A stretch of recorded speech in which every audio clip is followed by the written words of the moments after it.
Blog Talk Radio. Here we go.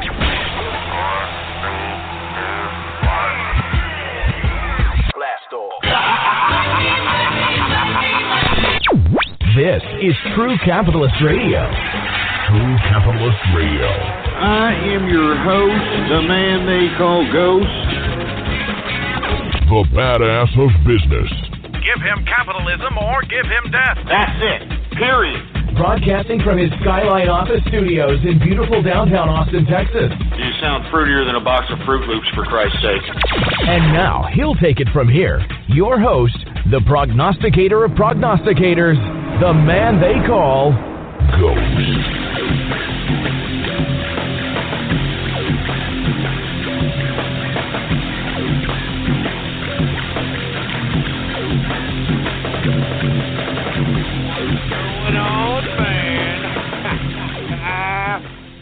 How's it going, folks?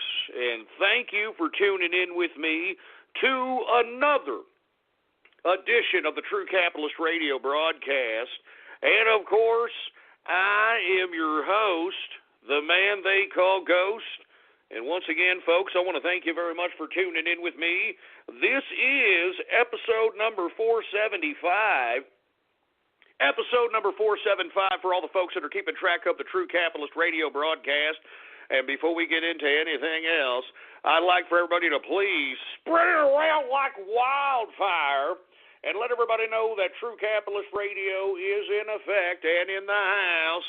And we are live every Monday through Friday, 4 p.m. Central Standard Time, right here on the official website of the True Capitalist Radio broadcast. And it is blogtalkradio.com/ghost. That's blogtalkradio.com/ghost. And, of course, if you have not done so, please follow me on Twitter. The Twitter name to follow is PoliticsGhost. All one word, no underscores, PoliticsGhost. And I'm on Gab as well. I mean, I don't want to... I was a little disheartened by Gab, to say the least, folks. I mean, you know, I guess we all have to have our business model. I'm not hating here. You know, I've sent a lot of traffic their way, sent a lot of users their way, and you know, all I wanted was a little bit of a goddamn verification that you know, the Politics Ghost in that particular social media was verified to my account.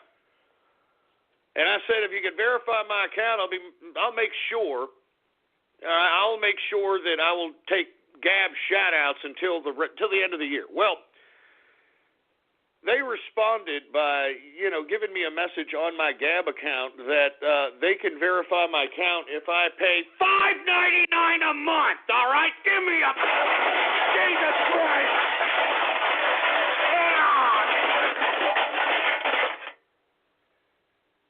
$5.99 a month to go ahead and verify my account. Oh, isn't that great? Oh, God, you know, I feel humiliated now. I feel humiliated. I feel used. I feel dirty. Give me the mic. Give me the mic. And listen, I'm not trying to, I guess, listen, whatever. I mean, listen. That's their hustle, I guess, whatever. $5.99 a month, for Christ's sake. For what? For what? For what? I might as well create my own goddamn social media site for that matter, for Christ's sake, man. Give me a break. I'm sorry. It's a tension breaker. It had to be done. Look, I'm just going to go ahead and drop that, but you can find me on Gab as well, Politics Ghost, all right? Unverified. Good God, $5.99 a month. What? Anyway, folks, I want to apologize first and foremost for canceling yesterday's broadcast. I was conducting myself in some in real-life business activities that I thought I was going to be able to go ahead and conduct and be back in time to conduct the broadcast. Unfortunately, that was not the case. And, I mean, I had to cancel the show. So my apologies to all the folks that were wanting to listened to the broadcast yesterday. My apologies for that. So,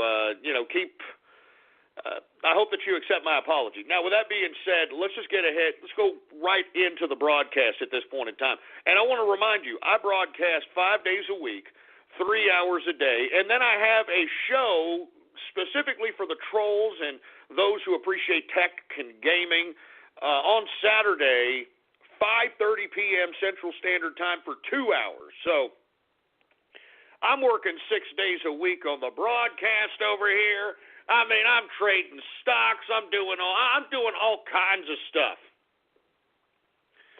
So, sometimes, some of these business ventures, some of these things that I'm doing are going to overlap with each other. And yesterday, unfortunately, that was the case.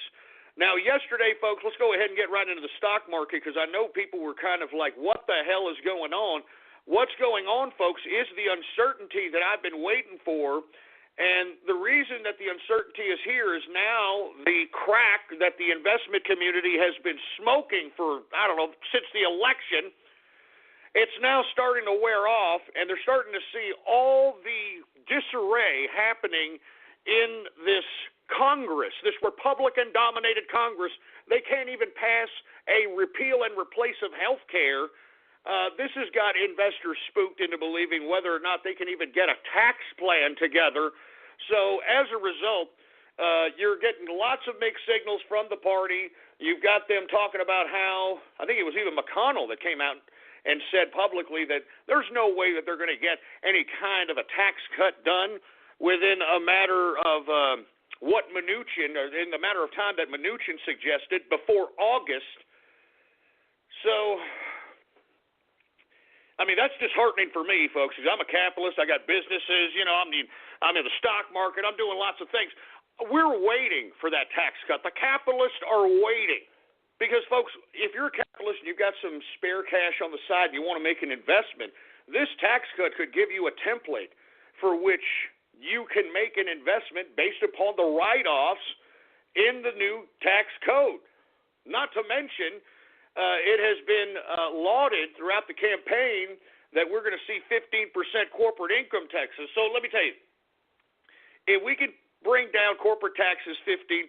Now, according to the Republicans on the Congress, they think that's too much.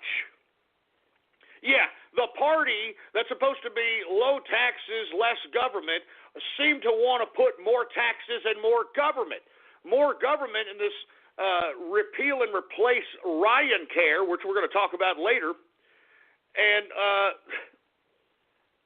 more cost in, listen. All I'm simply stating is this. We need those tax cuts, okay? And these people in D.C., they can't even come together on a damn repeal and replace of Obamacare. It's not looking good. It's not looking good. And as a result, yesterday, unfortunately, I was gone. The market was down, over 200 points? Very, very steep decline, and it's because these people are starting to feel the uncertainty. And what did I tell you about uncertainty, boy? Well, we'll talk about that later. Let's go ahead and get to today's markets. Today's markets were flat. The reason they're flat, folks, is because, first of all, low volume, nobody's buying in this market. Secondly, uncertainty. Uncertainty can be read all over, not just the equities markets, but the commodities markets as well, and the cryptocurrency markets, and we'll get to those later on as well. So let's just go ahead and get to the crux of the matter here.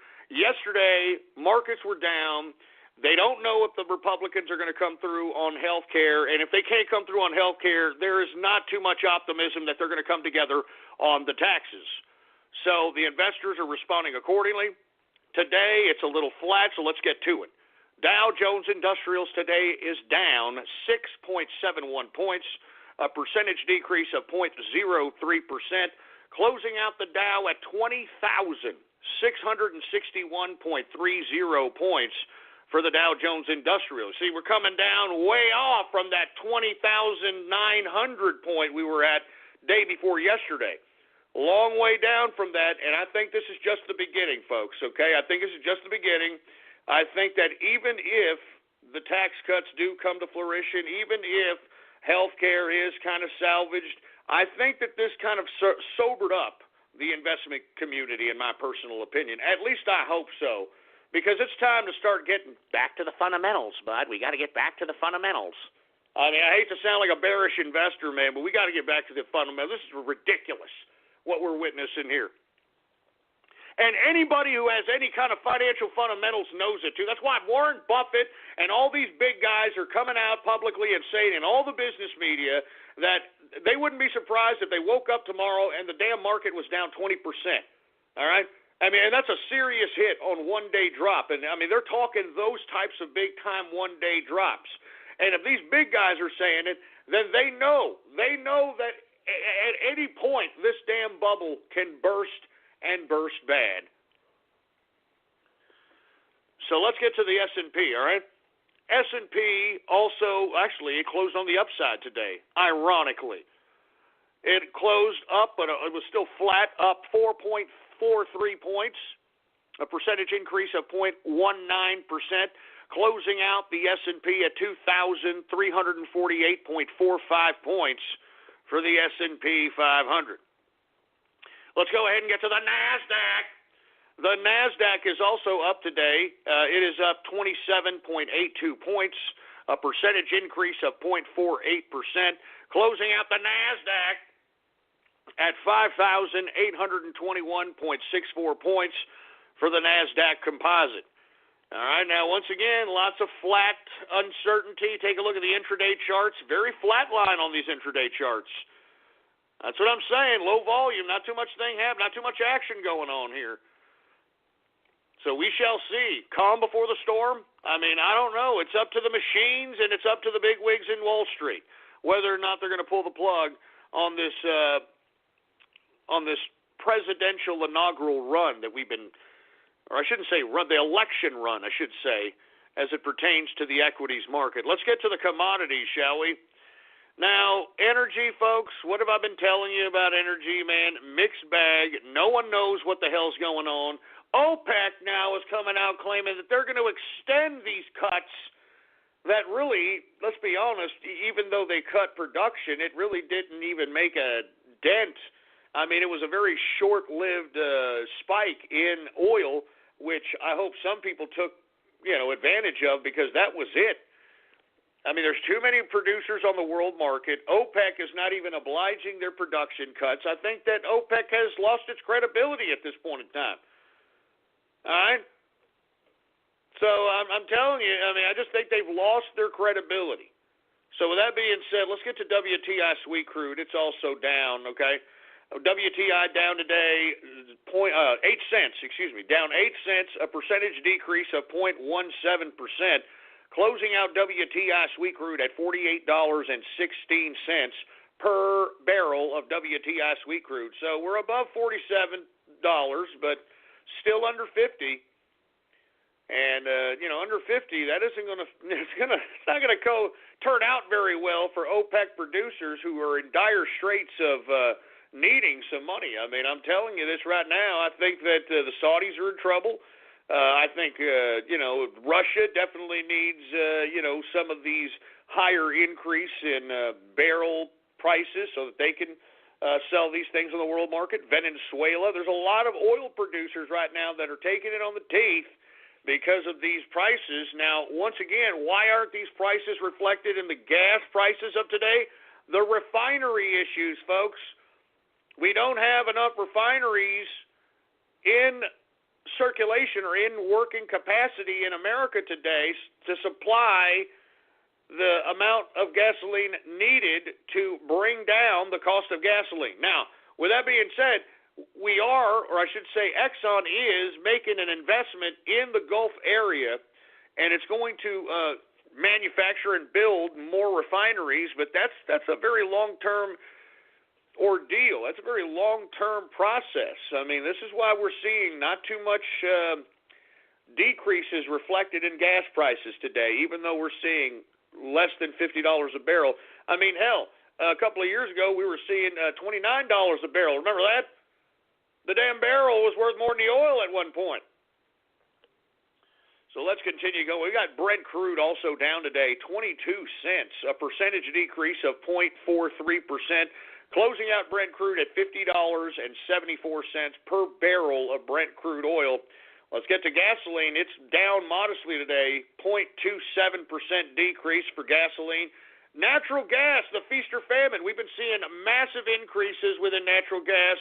And what's the old proverbial saying? What goes up must come down. And that's exactly what's going on here, folks, all right? What's going on here is natural gas is a sell-off, major sell-off, down 2.39% decrease on the day for natural gas. Heating oil also down today, 0.30%. Let's get to the metals, shall we? The metals! Let's get to the goddamn metals! Now, folks, have you seen the increase in metals due to the uncertainty that's happening in the markets today? All right? Now, of course, I mean, we're seeing a little bit of a flat line in metals today. Did you see them yesterday? Did you see them yesterday? I'm telling you, the safe haven of gold and silver is being resorted to. Now, why are people resorting to gold and silver? Well, now we're seeing a fall in the dollar. Now, why are we seeing a fall in the dollar considering we had a quarter-point interest rate hike here on March 15th?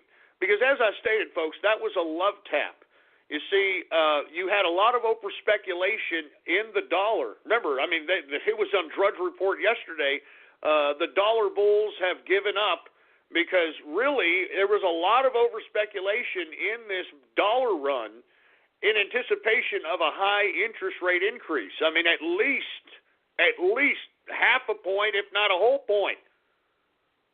But that didn't happen, and as a result, you've got other currencies now that are coming out that are looking attractive. The British pound sterling has taken a spike as of recently. We are seeing the euro also taking a spike as of late because of certain European central bank statements. So as a result, you've got a lot of folks that would traditionally want to be cashed out in U.S. dollars now starting to find other currencies. Calling the beautifully redesigned 2017 Mercedes-Benz CLA simply a four-door coupe is like describing a world-class athlete as just a good runner. With its sleek profile and powerful turbocharged engine, the CLA offers agility and design that are unmatched in its class, and it's available now at an exceptional price. Why drive any four-door coupe when you could be driving the 2017 Mercedes-Benz CLA? Visit mbusa.com/CLA to learn more. Mercedes-Benz, the best or nothing. A little bit more secure now. And as a result, I think that's pretty good so that we can bring down a little bit of this over-speculated dollar. But with that over-speculated dollar, you should see some increases in the equities, and you're not seeing it anymore because the investors right now are realizing that they have over-speculated this market, and now the investors don't know what the hell to do. They don't know what the hell to do. They don't know whether to have a massive sell-off. They don't know whether to, invest in gold or silver. They don't know what to do. And it's reflected in all these prices. Just take a look at the intraday charts of everything that I'm stating to you right now. You can see the uncertainty in these charts. I'm not joking around. Let's take a look at gold, okay? Gold today is up a mere $2.10, a percentage increase of 0.17%. But take a look at the price of gold here, folks. Price of gold is $1,248.60, almost at $1,250, folks, all right? I mean, halfway to $1,300, and the reason you're seeing this is because of uncertainty. What did I tell you? What did I tell you? I said that in times of uncertainty, investors resort to the old-fashioned hedge against any kind of uncertainty, and it's metals, folks. It's metals. And I'm still bullish on metals. Haven't I been saying that? I've been bullish on metals because I'm telling you there is no path right now. You take a look at the gridlock happening in Washington, D.C., you take a look at all the uncertainty happening all across the country, all the opposition by the media against the current administration, the deep state trying to undermine the president's authority. There's a lot to be uncertain about as it pertains to being an investor right now. And I'm glad that people are starting to price this into their investment strategies, and that's why I've been so damn bullish on metals. All right, and I hope that people have heeded my call there, because I'm telling you right now, this is just the beginning, in my view. It's up to, listen, no one can properly predict when the contraction is going to happen in the stock market, because, as I stated, there's very, very limited amount of players. A limited amount of players here. And the limited amount of players that are in the market are Wall Street bigwigs and the machines. And as I stated, folks, the machines are autonomous computers that are literally trading thousands of trades in a matter of milliseconds so that they can accumulate pennies, if not fractions of a penny, on a tremendous amount of quantity of trading.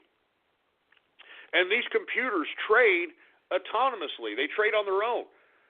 And there's thousands of these damn machines that are now out there and that are trading. That's why you're seeing, these weird volatile spikes and increases in the markets, because it's really the machines that are the ones that are basically trading those avenues of liquidity.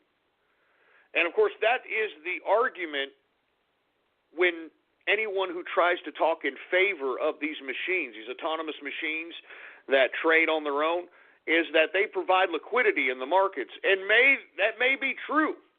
The problem is that now we are dependent on machines to invest for us. I mean, folks, I saw it on Drudge Report yesterday.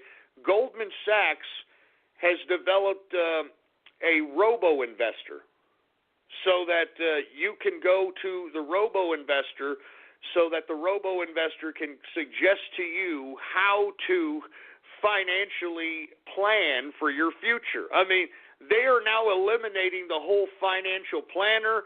I mean, it's the rise of the machines, folks, so that's why I'm trying to tell you in this first hour, I mean, if you're not a capitalist and if you don't think that you need to believe that you have to make as much money as possible and develop enough skills necessary, have enough capitalist prowess necessary to be able to sustain that level of income, then you've got another thing coming, folks. I mean, they are eliminating any of these jobs that you feel that may be secure in the long term.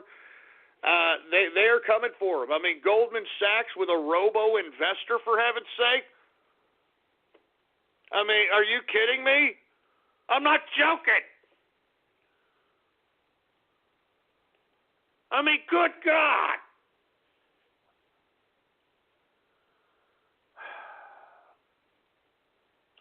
So anyway, folks, my apologies on going off on machines that trade, but I mean, I remember a time in which independent investors were trading. I remember a time in the 90s where everybody was stock trading at the time, man. And now it seems like everybody's going to an investment company. Oh, I'm going to give you my money. Please plan accordingly. Please financially plan for me. And this is why they have all these billions. I'm talking about Wall Street fund managers. That's why they have so many billions of dollars to mess around with. And that's why I'm telling you, it's the machines and the fund managers that are ones that are basically teetering this goddamn market. You know what I mean? So anyway, with that being said, let me continue going here. Silver was down modestly today, folks. It was down 3 cents, a percentage decrease of 0.19%, closing out silver at $17.55 per troy ounce of silver. Okay, so, we're still looking good on the silver end, still looking good on gold. I still think there's plenty of room to move in there because of the uncertainty in the markets. I'm still bullish on these metals. I'm still bullish on metals.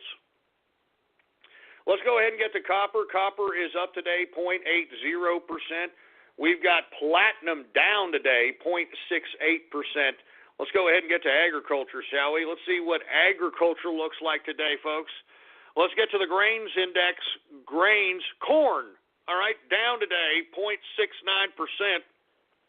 And, I read this article, or I didn't even really read it because, there's so many articles that you're exposed to if you're trying to news gather and trying to gather information. I mean, there's so many things that you can read, but one of the things that I skimmed through was this article that suggested that it was going to be bad news for the corn farmers if for some reason NAFTA or something is ripped up and Mexico no longer buys any corn for their tortillas or any of that crap. All right? And you know what? I mean, listen, I'm tired of this whole corn farmer pandering. I'm sorry, and if you happen to be a corn farmer, I'm sorry, but I know your game, okay? I know that you all get subsidies and let me tell you, I know your subsidies, okay? And I don't think no one should get subsidies, including you, okay? I know that you get subsidies on bad crops. And, I know the game around farmers and bad crops. And, to be honest with you, I don't even mean to be pointing out to the independent farmer. It's these big conglomerations of farmers that are utilizing these particular loopholes to get these subsidies so that they can put them in their pocket. From what I understand, the big scam in farming is that they purposely put crops in areas that they know are not going to produce a damn thing. All right, they know that they're not going to produce a damn thing. So right off the bat, they're destined a parcel land they're destined a crop to fail. Now, when that crop fails, they can file for a subsidy in which that particular failed crop in acreage and in yield will be subsidized by the government, okay? So that's one way they get subsidy. Now, I do believe that there are some cases where maybe this is an instance. I mean, sometimes you have, anomalies in weather. Sometimes things happen. But look, for the most part, I mean, it's widely known in the farming industry that, these people that are in the corporate farming especially are out here planting crops in areas they know that are not going to yield a damn thing just to get the damn government subsidy. Another thing that I don't really appreciate is this corn ethanol subsidy, which is driving the cost of corn up the roof. All right, now listen, for you folks that are unaware, there's still idiots out here that believe that, corn ethanol is going to somehow fuel crap. All right, I mean, believe it or not, I haven't seen them here in the past couple of years, but I was actually seeing out here in Texas corn ethanol vehicles, for heaven's sake. I'm not even joking around. And I thought we were done with this. I thought this whole corn ethanol crap was done, but no, it was a big issue in the Iowa primary. Y'all remember that, the Iowa caucus? I mean, it was all about, we're going to continue the ethanol. We're going to continue with subsidizing corn ethanol. And, of course, the farmers are like, that's good. I'm going to keep making money in my pocket. So on top of the farmer, especially the corn farmers, not only do they get paid on bad crop, they get paid on if they use some of their crop to dedicate to corn ethanol. So they get a subsidy on that, and then what? They get to sell whatever's left after all the subsidies that they've ganked out of the taxpayer's pocket. They get to throw that yield on the market, and that's when they make, whatever, their hooker money or whatever. I don't know, whatever. I'm just saying, we gotta curb the waste here. And this is really what's bringing these damn corn prices up. I mean, I'm pissed off. I like corn. Okay? I don't want to pay 2 corns for $1. All right? 2 corns for a goddamn dollar, for Christ's sake. I mean, are you nuts? Anyway, look, I'm sorry for going off keister on that. Anyway, corn's down 0.69%. I'm tired of government waste, man. I'm tired of it. I'm tired of government subsidies. I'm tired of freaking corporate welfare. I'm tired of regular welfare. I'm tired of it. I never collected a goddamn red cent from this government. I put into this government. These people are taken out of my pocket. These people are taken out of my pocket, and I'm tired of it. The capitalists are tired of it. Jesus Christ. I'm not joking around. The capitalists are tired of it. The people that actually produce are tired of it. Good God. And you know what? since I'm on this tirade about subsidies and entitlements, you idiots out there that are pissing and moaning about the Meals on Wheels cutting, can you people stop virtue signaling, you piece of trash? Are you kidding me? I put out a tweet yesterday that, anybody who, first of all, why are we caring about this whole Meals on Wheels scenario when over almost 50 million Americans collect food stamps? 50 million Americans are collecting food stamps, and yet we still got to have Meals on Wheels. And let me tell you something else. I don't really care Meals on Wheels one way or the other, okay? If I'm out, look, at this point, with all due respect, if you're an older person and you're finding yourself in a precarious situation, look, I'm sorry, but you had a hell of a lot of opportunity that are not accorded to the generations that are now preceding you, or that are now coming after you, I should say, and you have given them no opportunity. You folks, let me tell you, you people that are out here bitching and moaning about Meals on Wheels, you folks had long-term employment. You folks had very, very inexpensive real estate. You had economic opportunity. You had the ability to go and collect pensions. You had the ability to do all these things. These children right now don't have any of those opportunities. What they do have is whatever goddamn job that they can find. Not only are these folks paying taxes to basically provide all these entitlements to corporate welfare and immigrants and all this other nonsense, but they are having to pay a Social Security tax to you old pieces of trash. And you know as well as anybody who's my age or our age knows, these kids ain't never going to see that. These kids are never going to see Social Security. And you know what they're doing? They're paying for your screw-ups that you put them in. And now you old pieces of crap, with all due respect, and all you virtue signalers out there, you want us to feel sorry for a goddamn Meals on Wheels, stupid, ridiculous program? I'm sorry. I don't feel sorry for you pieces of trash. And secondly, it's only 3% of the Meals on Wheels budget, you morons. All you leftists and all you virtue signalers that are out here trying to attribute the Meals on Wheels funding cut for the decimation and the desecration and the destruction of Meals on Wheels are fucking ignorant. Excuse my French. I'm sorry for cursing, but you people are ignorant. Secondly, I also want to, take this time out for all you folks that are getting all upset about arts cut, being funded, the arts and humanities being their funding being cut.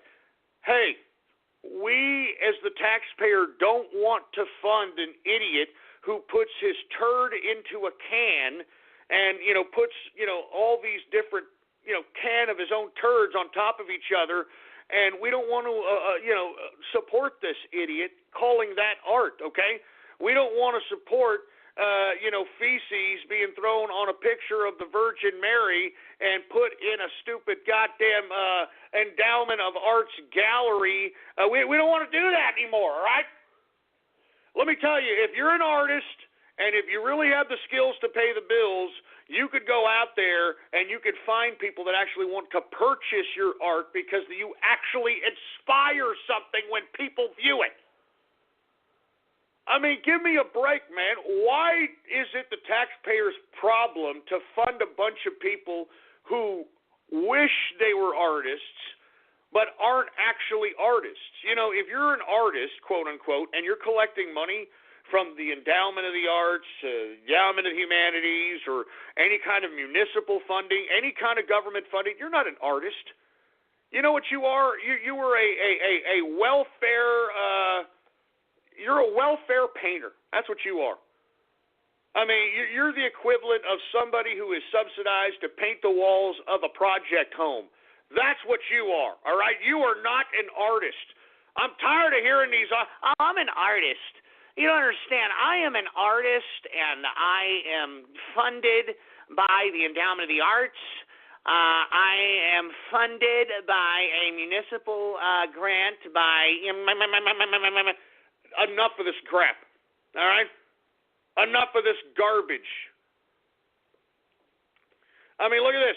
Look at this right here. Okay, look at this. Here's a picture of it. Look here. Here's what we're funding, Endowment of the Arts. Here is a sculpture of a turd. Here, let me go ahead and retweet this. I'm not even joking. You people that are bitching and moaning, you need to see this. I'm sorry going off on this soliloquy, but look on my Twitter account right now. This is art. This is it. Look at it. There's a turd, a massive sculptured turd. All right. Here is 3 big blank canvases, and somebody looking at that intently. We've got a whole bunch of leaves with what looks like picture frames hanging from the ceiling with, I guess, white faces popping out of them. We've got a whole bunch of, what is this? What is this? Blobs? What is this? Turds? I don't know. More sculpture of turds. What is it with you damn artists that are funded with our tax dollars? What is it with you and turds? All right? What is it with you and turds, you disgusting pieces of crap? That's why I'm saying, folks, I am tired of hearing this damn, I can't believe Donald Trump, he cut he's going to cut the endowment for the arts and humanities. Yeah, that's what we're funding right there, all right? If you call that art, then you deserve to be kicked out in the street. You're a piece of trash. I'm sorry. If you think that's art, you deserve to be pistol whipped. I'm sorry. You need to be knocked back into reality if you think that is art. You are a freaking freak show idiot, and there is no way in hell that our goddamn tax dollars should be subsidizing you anymore. So you can take all your goddamn endowment for the art crap, and put it in a nice little mushy turd and shove it down your throat. Anyway, folks, look, I'm sorry. It all started with corn, and then it turned into corn, and then crap, and then the arts, and, I'm sorry. Let me get back to the goddamn markets before I go off keister anymore, all right? Anyway, wheat is down 1%. Oats down 0.89%. Rough rice up 0.10%. We've got soybean down 0.17%, yet soybean oil seems to be going up the roof for some reason. Soybean oil is up 1.15%. Good God! We've got canola down 0.65%. Let's go ahead and get to the softs index. Cocoa up today, 0.51% increase. We've got coffee. Hey, dude, just don't talk to me. Don't talk to me unless I have my coffee, dude, Shut up, you stupid little hipster fruit. Sick of you. Sick of seeing you. Sick of seeing you. Every time I pass by a Starbucks, they have these little outdoor areas with little fruit bowls and little stupid little lattes, and they're sitting over there working on a laptop of some script that no one's ever going to read. Anyway, coffee is down today, folks, 2.11%, and I'd like to remind everybody right now to boycott Starbucks. Boycott Starbucks. And it's working, folks. Like I said, the CEO of Starbucks is stepping down because we boycotted their ass. They're seeing it on the bottom line, and it all boils down to the Starbucks CEO trying to thumb his nose at the administration, stating that his company, Starbucks, will hire 10,000 illegal immigrants just to smite the current administration. And let me tell you, we responded, and that's the way we need to respond. Where you spend your money is a political statement. I've said it, and I will continue to say it. God damn it. Where you spend your money is a political statement.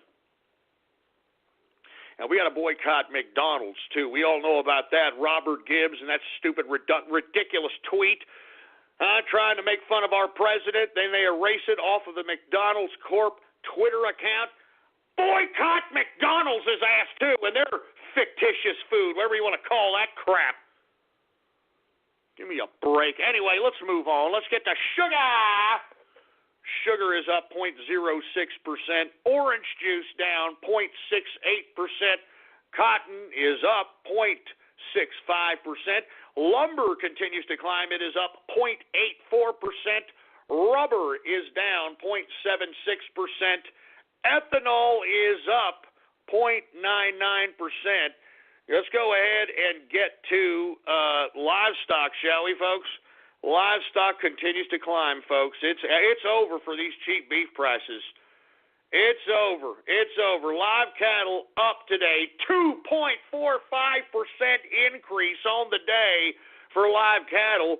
We got cattle feeder also up today, 2.87% increase on the day for cattle feeder. And we've got lean hog down today, folks, 0.75% decrease on the day for lean hog. Now let's go ahead and get to the cryptocurrency coverage of the broadcast, folks. Let's go ahead and get to it. Now, did anybody see that dramatic decrease in Bitcoin? Man, I wish that some of you would have taken heed to my calling when I said when Bitcoin was over 1,200, was that 1,250, to trade physical gold, or Bitcoin for physical gold, once Bitcoin was at or above gold. All right, if you would have listened to me back then, which was about a couple of weeks ago, and you actually exchanged Bitcoin for physical gold, you'd be ahead of your money right now. And you see, this is why I keep telling you, you got to keep thinking about capitalist ideas like this. That's the only way you're going to stay rich, baby. What have I told you? It's easy to get rich. It's hard to stay rich, baby. Always remember that. Always remember that. It's easy to it's easy to get rich, hard to stay rich. Let's continue going here. Let's get to Bitcoin, shall we? Now, Bitcoin, the symbol for Bitcoin is BTC. All right, current market capitalization is at a little above $16.5 billion market cap. It's at about $16.6 billion market cap there, folks. The current circulating supply of Bitcoin is 16,230,830,837 Bitcoins in supply. In the past 24 hours, it has gone down 7.60%, closing out Bitcoin at a price today of $1,027.48 per Bitcoin. That's $1,027.48 per Bitcoin. Let's go ahead and get to Ethereum, shall we? Ethereum, the symbol on Ethereum is ETH. All right, the current market cap for Ethereum is almost $4 billion. It's right under $4 billion, almost $4 billion market capitalization. The current circulating supply of Ethereum is at about 90,006,971 Ethereum cryptocurrency in circulation. Within the past 24 hours, it has gone down 3.44%. Once again, the symbol on Ethereum, ETH, and the current price, $41.76 per Ethereum cryptocurrency. Let's get to Dashcoin. Dashcoin, like I said, has been very, very interesting on Dashcoin. You got a very low circulating supply here, and I've been telling people, keep your eye on this one. Once again, Dashcoin, the current market cap is about $723 million in market capitalization. $723 million in market capitalization. The symbol on Dashcoin is DASH. DASH. The current circulation of Dashcoin in circulation, 7,180,451. So under 10 million in circulation, which is a very, very good sign. In the past 24 hours, it has gone up 3.44% increase on the day for Dashcoin, closing out Dashcoin at $100.75 per Dashcoin. That's $100.75 per Dashcoin. Now, keep in mind, folks, each and every one of these cryptocurrencies that I am reading off to you are completely mineable. You can mine these on your own, and I've talked about mining. If you don't know what I'm talking about, well, then look up whatever coin that I am suggesting, or I'm not suggesting, I'm covering, and take a look at what it takes to mine those coins and get that free money, baby. Get the free money. It's free money. Let's get to the Monero. The Monero is also a very interesting cryptocurrency. The Monero's symbol is XMR. XMR, the current market capitalization for the Monero is $298 million market capitalization. So under $300 million in market cap. The current circulation of Monero is 14,161,462 Monero cryptocurrency in circulation. In the past 24 hours, it has gone down 2.26%, closing out the Monero at $21.06 per Monero cryptocurrency. All right, let's continue going here. We've got Ethereum Classic. Ethereum Classic, symbol on this one is ETC. All right, the current market capitalization on Ethereum Classic is $210 million market capitalization. The current circulating supply of Ethereum Classic is 89,967,383 Ethereum Classic cryptocurrencies in circulation. Within the past 24 hours, it has gone down 0.05%. Closing out Ethereum Classic, symbol ETC, at $2.34 per Ethereum Classic cryptocurrency. Let's get to Litecoin, folks. Litecoin, symbol on Litecoin is LTC. LTC, the current market capitalization for Litecoin is $196 million market cap. Current circulating supply of Litecoin is 50,302,457 Litecoins in circulation. In the past 24 hours, it has gone down 2.96%, closing out Litecoin at $3.90 per Litecoin. $3.90 per Litecoin. Let's go ahead and get to Zcash. Zcash, symbol on Zcash is ZEC. Current market capitalization for Zcash is $62 million market capitalization. Now, this is very interesting, folks. The current circulating supply of Zcash is 920,894. I mean, under a million Zcash being circulated at this point in time. So this is a very, very good one to potentially mine on your own if you know how to do so. Okay, in the past 24 hours, it has gone down 1.97%, closing out Zcash at, and the symbol for this one, once again, is ZEC, closing out Zcash at $67.64 per Zcash cryptocurrency. All right, let's go ahead and continue going. Decred cryptocurrency, the symbol on Decred is DCR. The current market capitalization for Decred is $23 million market capitalization. The current circulating supply is 4,081,753 Decred cryptocurrency in circulation. In the past 24 hours, it has gone down 40%, 0.40%, excuse me. If it would have gone down 40%, give me a break, down 0.40%. Closing out Decred at $5.72 per Decred cryptocurrency. $5.75 per Decred cryptocurrency. All right, let's go ahead and get to Zcoin. Zcoin took a dip today, folks. Zcoin symbol is XZC. The current market cap for Zcoin is a mere $8 million market cap. $8 million market cap. Current circulation of Zcoin is 1,696,964 Zcoin in circulation.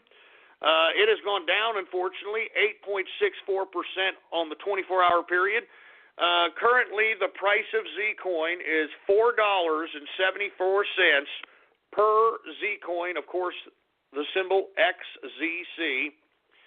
Let's go ahead and continue going. We've got Bitcoin Dark.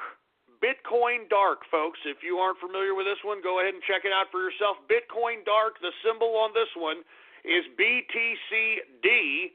BTCD, the current market capitalization on Bitcoin Dark is $5,400,000 $362,028 market cap.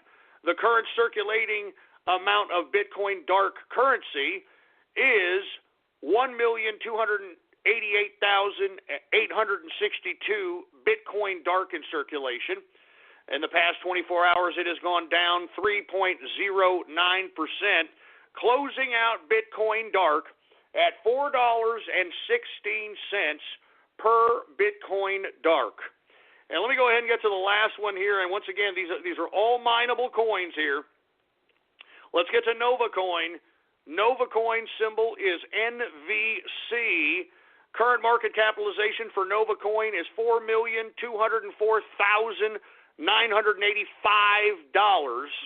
So $4 million market capitalization. The current circulation of supply is 1,673,773 Nova Coin in circulation. In the past 24 hours, it has gone down 5.31%, closing out Zcoin at $2.51 per Zcoin, folks. Per Zcoin. Anyway, folks, there's a whole bunch of others to cover, but that, my friends, is the markets for your ass. All right? Now, once again, we're going to continue to cover all kinds of cryptocurrencies. We need for you folks to just kind of start realizing that there's some pretty decent money to be made here, and that's why I am covering it as it pertains to the first hour of the True Capitalist Radio broadcast, and I'm very, very happy to do so accordingly, all right? Now, with that being said, let me go ahead and get to some Twitter shout-outs, all right? And for all you folks that are unaware, if you want a Twitter shout-out, all you got to do is retweet the first tweet on my Twitter account. Well, actually, it's not the first tweet. I already retweeted something. You must retweet True Capitalist Radio Live. That's the tweet to retweet. If you retweet that tweet, I will give you a Twitter shout-out live right here on the broadcast. Once again, the tweet to retweet is True Capitalist Radio Live. And I'll give you a Twitter shout-out live right here on the broadcast, right here and now, baby. Anyway, hey, engineer, do we got any Twitter shout-outs to be had out here?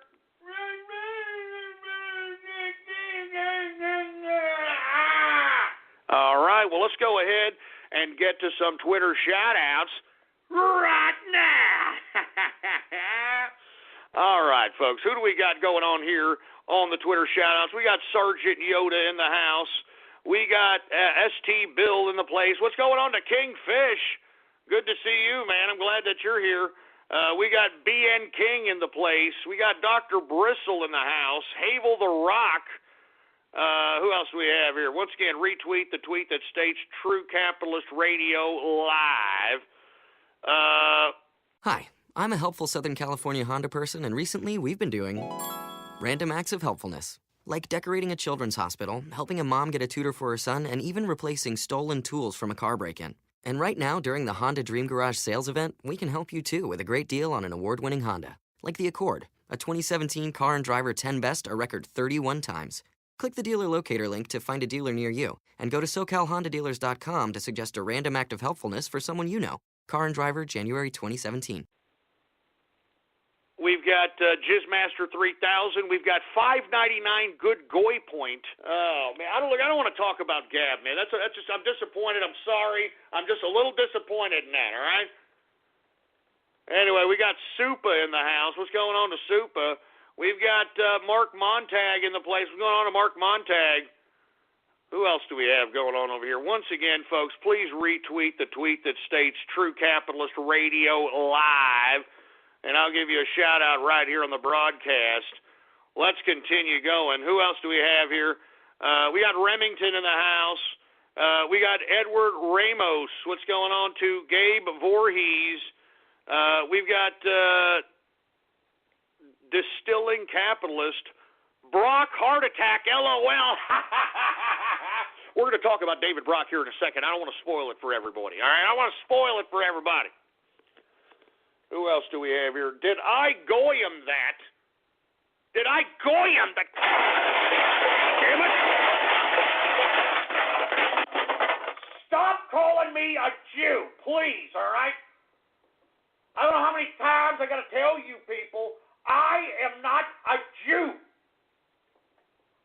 I mean, good God, I use yarmulkes for coffee filters, for Christ's sake. Give me the mic. Give me the mic. Jesus Christ, man.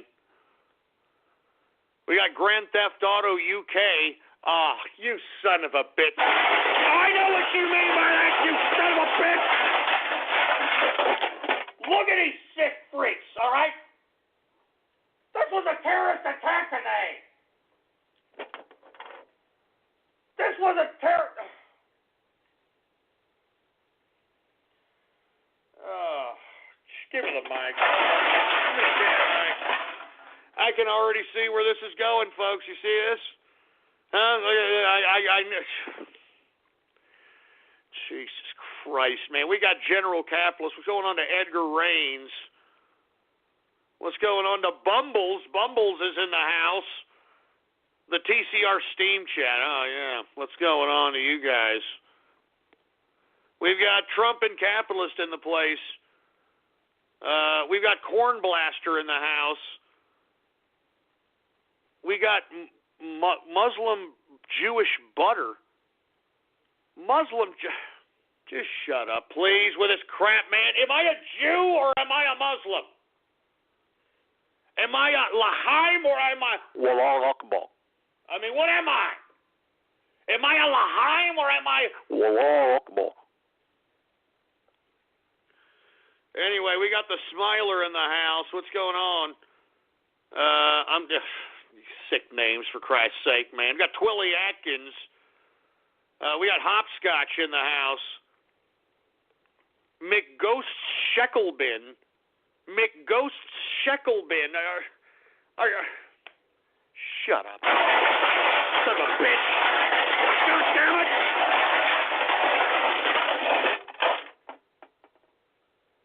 Enough. Enough with the shekels. Enough with the oy vey. Shut it down. Enough of that crap. Jesus Christ. Give me the mic. Give me the mic. I'm serious. Enough of this crap. I'm getting tired of it. I'm getting tired of it. Jesus Christ, man. I'm telling you, man.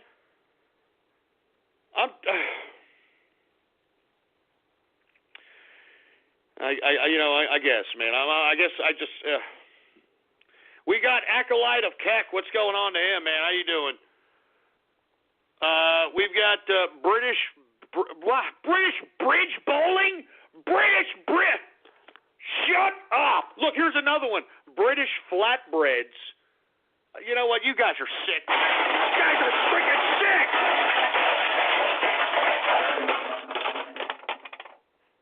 Good God, man!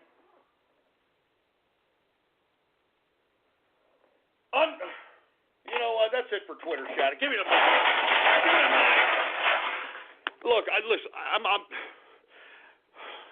Listen, we shouldn't be laughing about this crap, man. This is a very serious issue that happened out there in London, Stan. All right?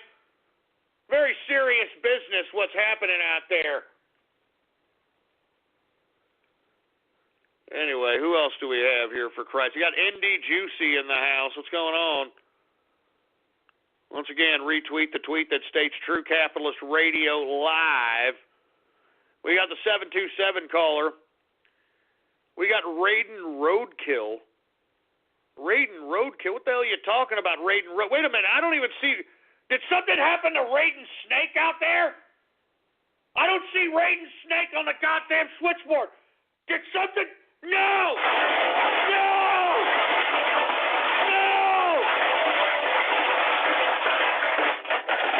Where's Raiden Snake?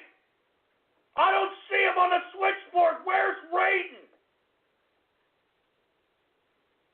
Where's Raiden? Good God.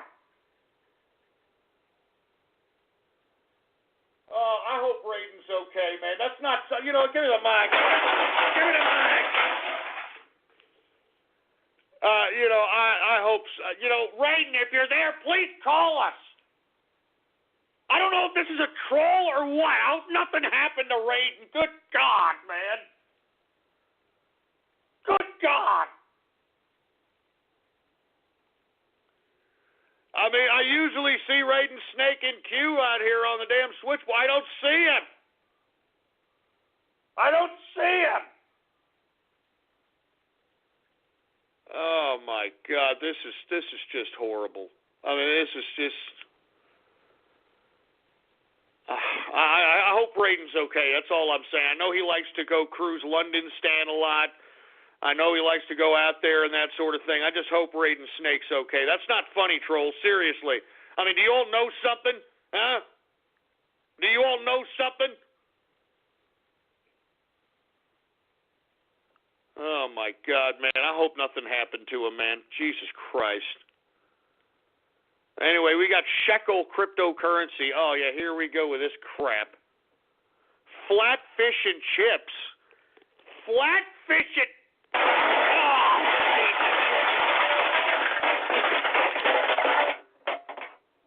flatfish and chips. Jesus Christ, man. Give me the mic. Give me the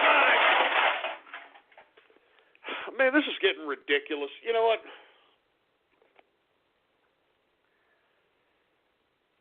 We are now in the second hour of the True Capitalist Radio broadcast, and of course, I'm your host, yada, yada, yada. Look, I want to know if Raiden Snake is okay.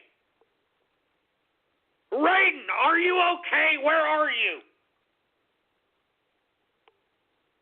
I mean, I'm used to seeing Raiden Snake in Q, man.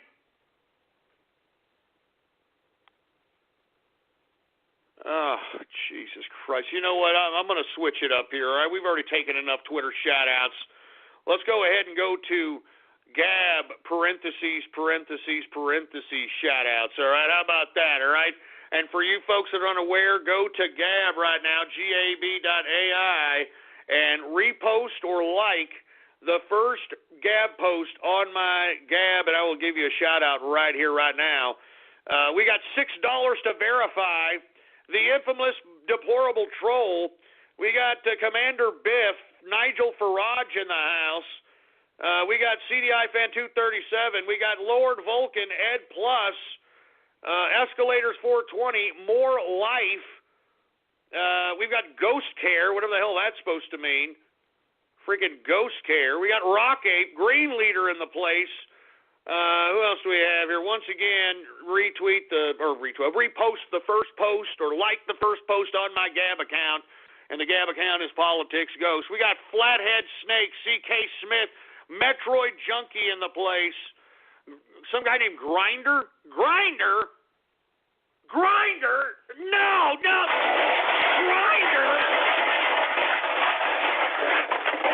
Look, if you're the official Grinder account on Gab, don't repost my post, please, all right?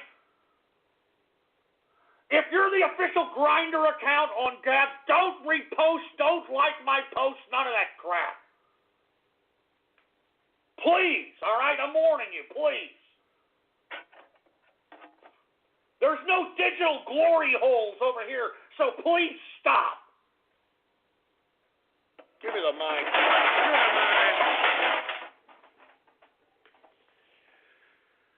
Jesus Christ. We got Goldner Adler in the place. Unban Leonard. Unban Leonard. Oh, man, look, I don't want to get into that, but we'll talk about that. I hear you, Leonard, all right? We'll see what's going on, but we got to talk about it. We got to have a little bit of a talk, all right? Who else do we have? We got Raiden got stabbed in London. No, don't kid around about that, please. Don't kid around about that. Don't kid around about Raiden Snake, man. I don't see Raiden Snake here, and I'm a little disturbed by it, to say the least, all right? I'm a little disturbed by it, to say the least, man. All right? Oh, Jesus Christ. Who else do we have here? We got Fat Albin and the Short Bus Kids. You son of a... Shut up! I know what you mean by that. Shut up! I'm tired. I'm not doing this anymore. I'm not doing any more shout-outs. I can see where this whole goddamn thing is going, and I'm pissed off about it. I'm pissed off about it, to say the least. Jesus Christ, man. I don't know why. Now that I think about it, give me the mic. Give me the mic. You know what? I'm glad I took yesterday off. I was kicking myself in the behind that I did not come on this broadcast yesterday because I was conducting other personal business. And I'm talking real in-life business, baby. You understand? And I couldn't get around to doing the broadcast, and I was kicking myself because, God damn it. God damn it, man. I mean, there's too much things to talk about. I mean, there's serious business going on.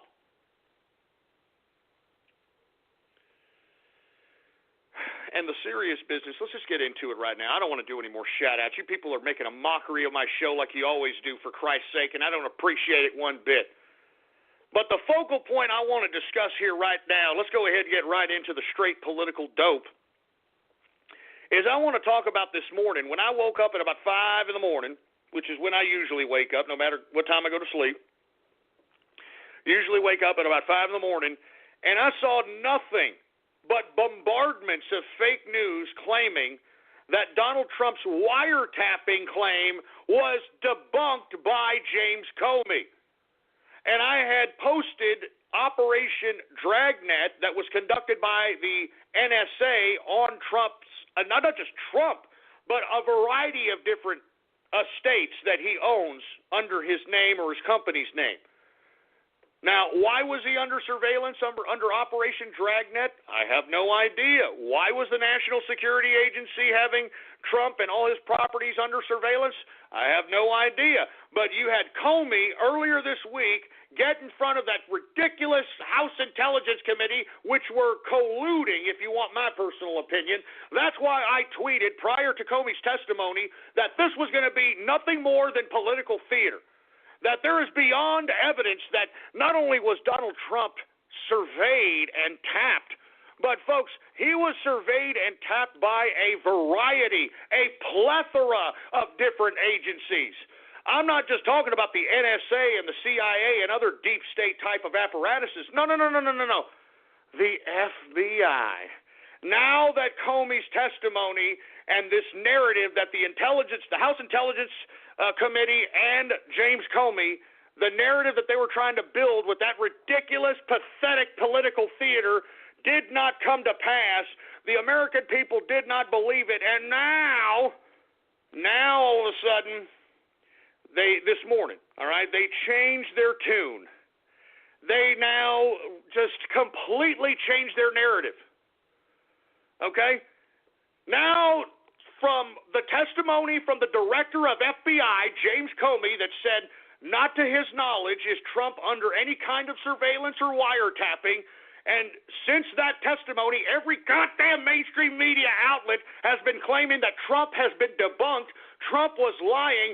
A lot of these damn publications were alluding to the fact that they should impeach Trump based upon the debunked claims that James Comey testified and supposedly debunked. James Comey was lying. And not only was James Comey lying, folks, I personally believe that many on the Intelligence Committee for which he testified were also colluding with Comey to try to build this narrative in conjunction with the mainstream media.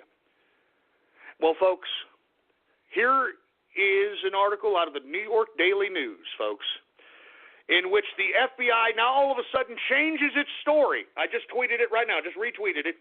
The FBI all of a sudden changes its story about Donald Trump being wiretapped because the whole debunk narrative is not working. The American people are starting to realize that Donald Trump was wiretapped, and he wasn't just wiretapped by the NSA and the CIA, he was also wiretapped by the FBI. It says here that the FBI wiretapped Russian gambling ring that was based in Trump Tower. Now, you see where they're trying to kind of intertwine the narrative in Russia? You see, and this is where Comey is a freaking bureaucratic master at splitting words, splitting hairs, and yet making it believe the people, that is, through legalese and splitting hairs with linguistic circles and trickery, that the FBI had a Russian investigation open into Trump, right? Lo and behold, the FBI comes out with this story today that it actually did have Trump under surveillance, and it was an investigation about Russia, but it was about a Russian gambling ring that was renting some goddamn property out of Trump Tower. Do you understand how they manipulate the narrative now? Do you understand it? Damn it! Wake up! Wake up! Wake up, man! I mean, do you understand what Comey did in that testimony? He tried to make it look like Donald Trump didn't know what he was talking about, while at the same time trying to reinforce a narrative that the FBI had Trump under investigation for Russian ties. And you see, give me the mic. Give me the mic. See, look at this damn article that I just retweeted. That fits the narrative that James Comey set before the Congress. Because he did say that there was an investigation into Trump and Russia, right? Well, what investigation is that? Is that this investigation that some couple of Russian idiots were, running a gambling ring out of Trump Tower? Which a lot of these Russians, we've all talked about it, folks, they're a bunch of rich oligarch brats. I mean, they have more money than sense. They're able to buy apartments. I mean, as a matter of fact, I think the most expensive house, the most expensive penthouse in New York was actually bought by a Russian, if I'm not mistaken. But you see how they curved this narrative? Do you see how they molded this narrative to make people believe that now this whole connection, this investigation that the FBI had in connection with Trump and Russia, it all boils down to a freaking gambling ring now? Do you get this? And now, folks, not only does the FBI have to, and look, I tweeted that this morning, folks. I mean, I tweeted that 10 hours ago, and I kept tweeting. Here, I tweeted another one and it was a meme. Here, let me go ahead and retweet that meme, that James Comey lied to Congress about FBI wiretapping real Donald Trump. James Comey's testimony was fake news, and there's a picture of him and his weasel bureaucratic face. And it says on top, wiretap Trump from 2011 to 2013, and then lies to Congress about it in 2017.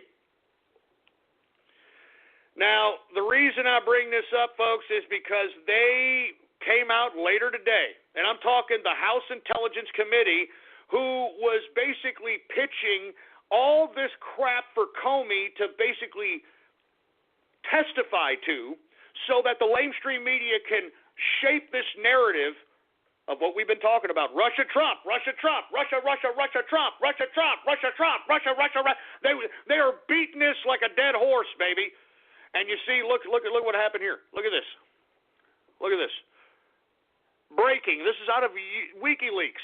WikiLeaks posted this. Breaking. U.S. House Intelligence Committee confirms U.S. spies intercepted Trump team communication on numerous occasions.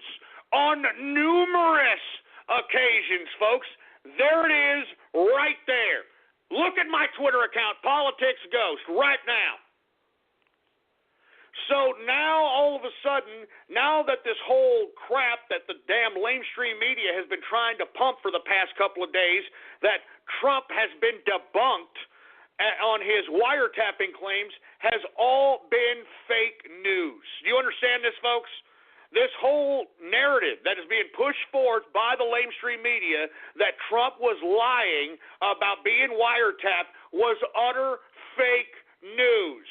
And it was fake news, and it was manipulated in a way in which the average, everyday Mr. and Mrs. Joe Sixpack would interpret that, oh, well, Trump's under investigation for Russian ties. Oh, my God.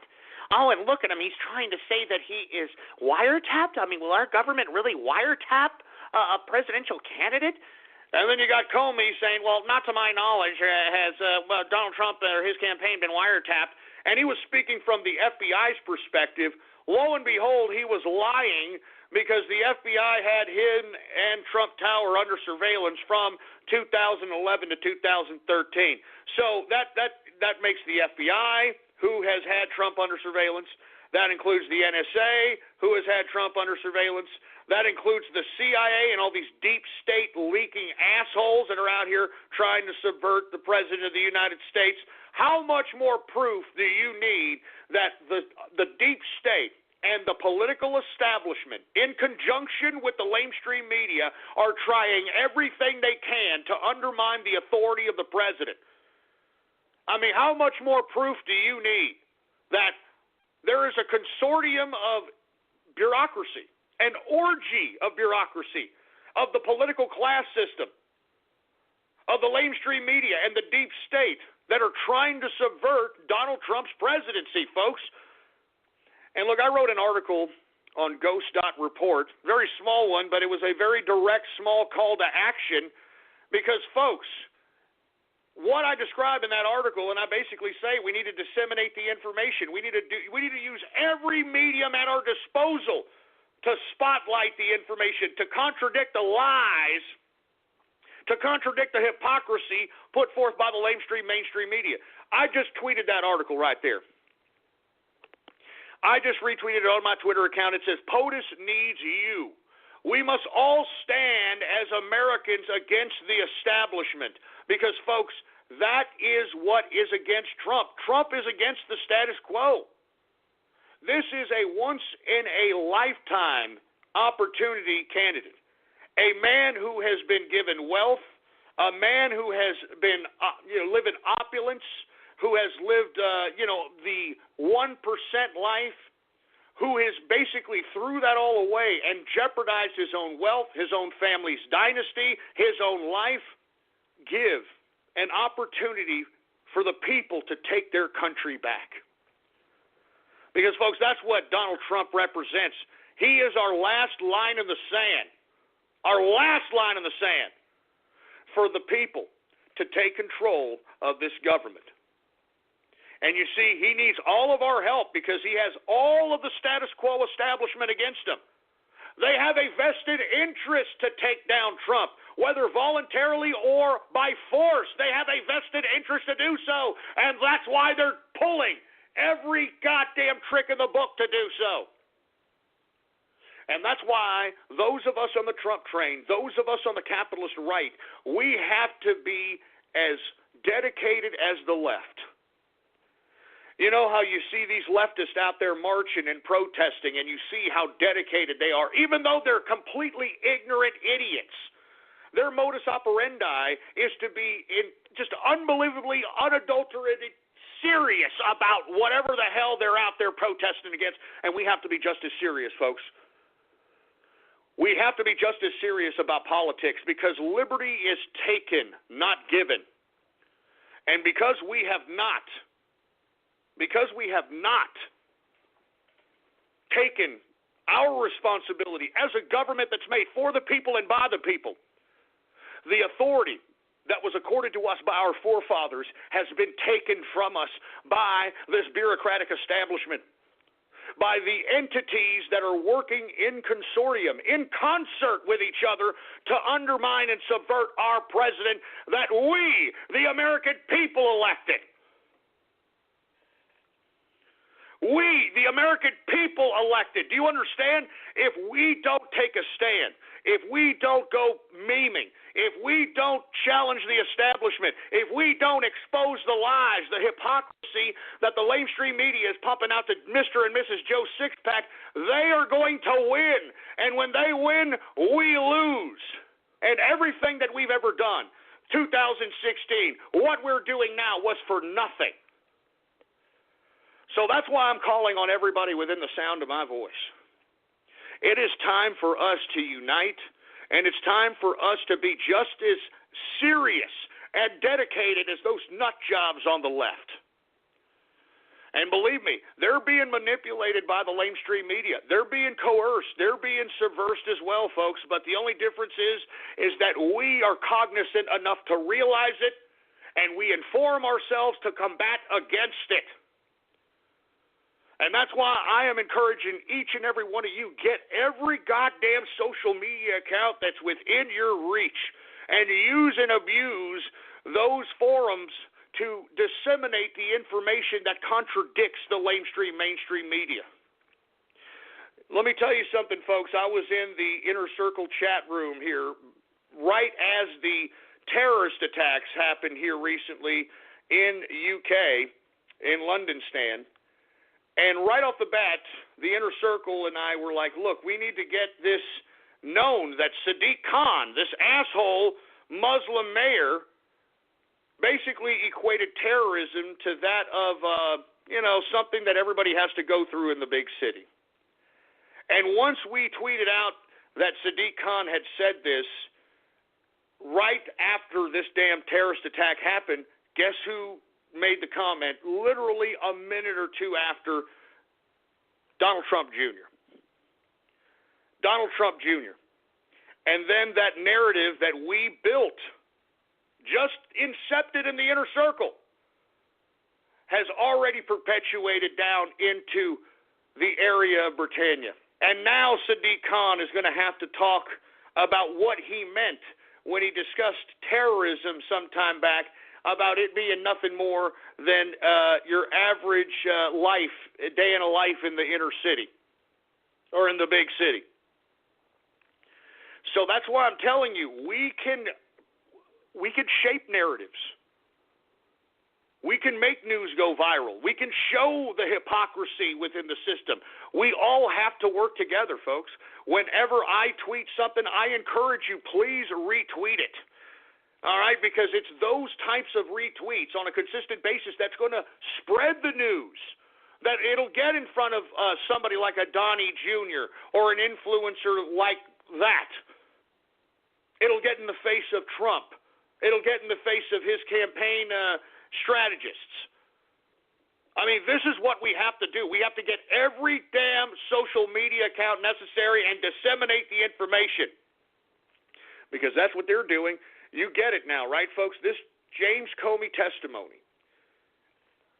it was nothing more than political theater so that the lamestream media could try to undermine the president and claim that he was lying when he suggested he was wiretapped. That's what all that James Comey testimony was about. And let me tell you, if you think anybody in that intelligence committee was in favor of Trump, just take a look at that testimony one more again and see if any of those people who are status quo, bureaucratic, Washington, D.C., scumbag, soulless politicians, you go back to that testimony and see if any of those scumbags are Trump's friend, for a lack of a better term, or on Trump's side. I'm telling you, it's the bureaucratic political class, it's the lamestream media, and it's the deep state. They, in concert, are trying to undermine the institutions of our government because they want to take power away from the people. Because, as I stated, what Donald Trump represents is a manifestation of the people. I mean, he is against the status quo of these goddamn bureaucrats.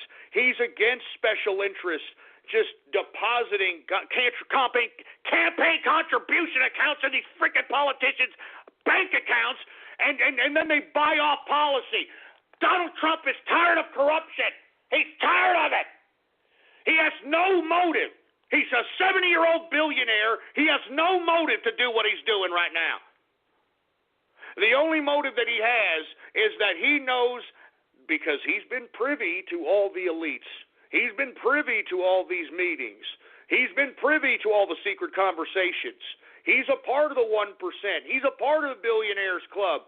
He knows these people are disgustingly unscrupulous and want to destroy America, because that's exactly what it is. That's exactly what it is, folks. They are trying to take away the people's authority. That's what this is all about. This is not about Donald Trump anymore.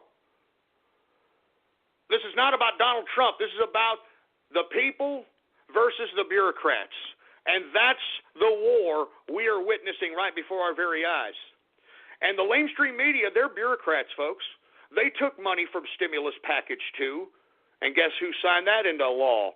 Barack Obama and the Democrats. Guess who else got money from Stimulus Package 2? Hollywood. And guess who's staunch against Trump out there in Hollywood? All of them! Calling the 2017 Mercedes-Benz GLA simply a compact SUV is like describing a cathedral as just 4 walls and a ceiling. The GLA is both a beautiful work of design and one of the most functional SUVs in its class, and it's available at an exceptional price. Why drive any compact SUV when you could be driving the 2017 Mercedes-Benz GLA? Visit mbusa.com/GLA to learn more. Mercedes-Benz, the best or nothing. The educational apparatuses of higher education got bailed out in Stimulus Package 2. Who do you think their loyalty stands with? Do you understand why these institutions that are out here speaking against Trump are speaking against him? Because Barack Obama created a consortium utilizing our tax money to buy loyalty. Because that's exactly what the Stimulus Package 2 was. That's why I keep bringing it up. Because I will never forget, that was the biggest wealth transfer in world history. $1 trillion of American tax money was transferred to everybody who donated to the campaign contribution account or supported or campaigned for Barack Obama and the Democratic Party. I mean, take a look at Stimulus Package 2 for yourself if you do not believe me, and take a look at how many people got paid.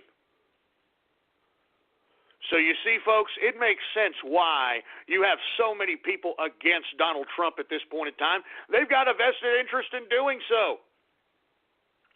And after the whole Comey testimony, what this proves to us as the American people is that the bureaucratic apparatus of the state is an enemy of the people. And I'm not saying that lightly, folks. I'm saying that based upon their actions. I mean, take a look at the media lying to us, outright lying to us. Take a look at what the Intelligence Committee on the House with Comey's testimony were trying to do. They were trying to make a theater environment so that the lamestream media can feed the narrative to Mr. and Mrs. Joe Sixpack that Donald Trump is a liar and a conspiracy theorist and that his whole wiretapping claim was debunked. I mean, every goddamn article this morning I read was nothing but Donald Trump debunked. Donald Trump's wiretap claims debunked. Donald Trump's that's all I read. That's why this morning I tweeted so many tweets about the FBI outright lying. The FBI outright lying. And look, they had to come out today and they had to tell the truth, didn't they? I mean, take a look at it. They had to come out today and they had to tell the truth. I mean, this morning, like I said, I tweeted out that FBI did wiretap Trump. They wiretapped his tower back in 2011 to 2013 because there was a supposed Russian gambling ring operating out of there. And, of course, folks, if you don't know what Trump Tower is, it's like a quasi-shopping center and a place to live, like a condominium type of a place.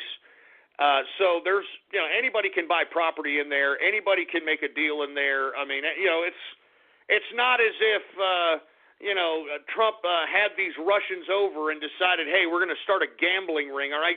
Trump doesn't need the money, all right? But there was a gambling ring, Russia-related.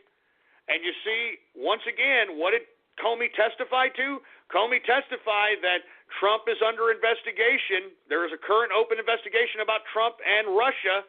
And what do they put out today? This ridiculous story about how Trump Tower was under surveillance because of Russian gambling. Russian gambling.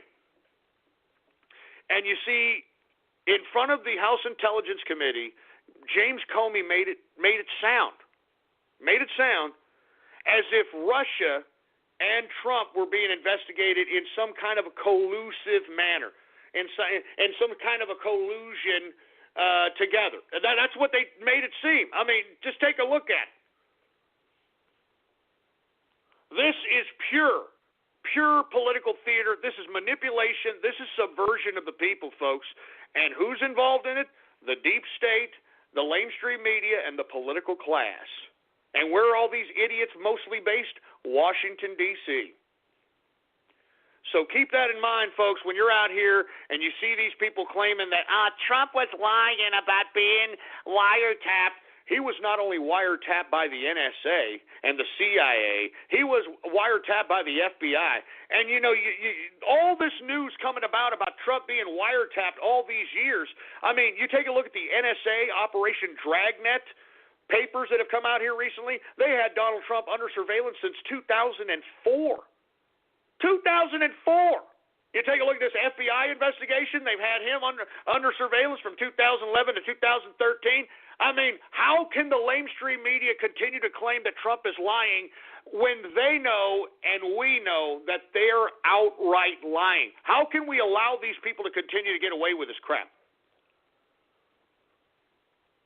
Jesus Christ, it just makes me sick, man.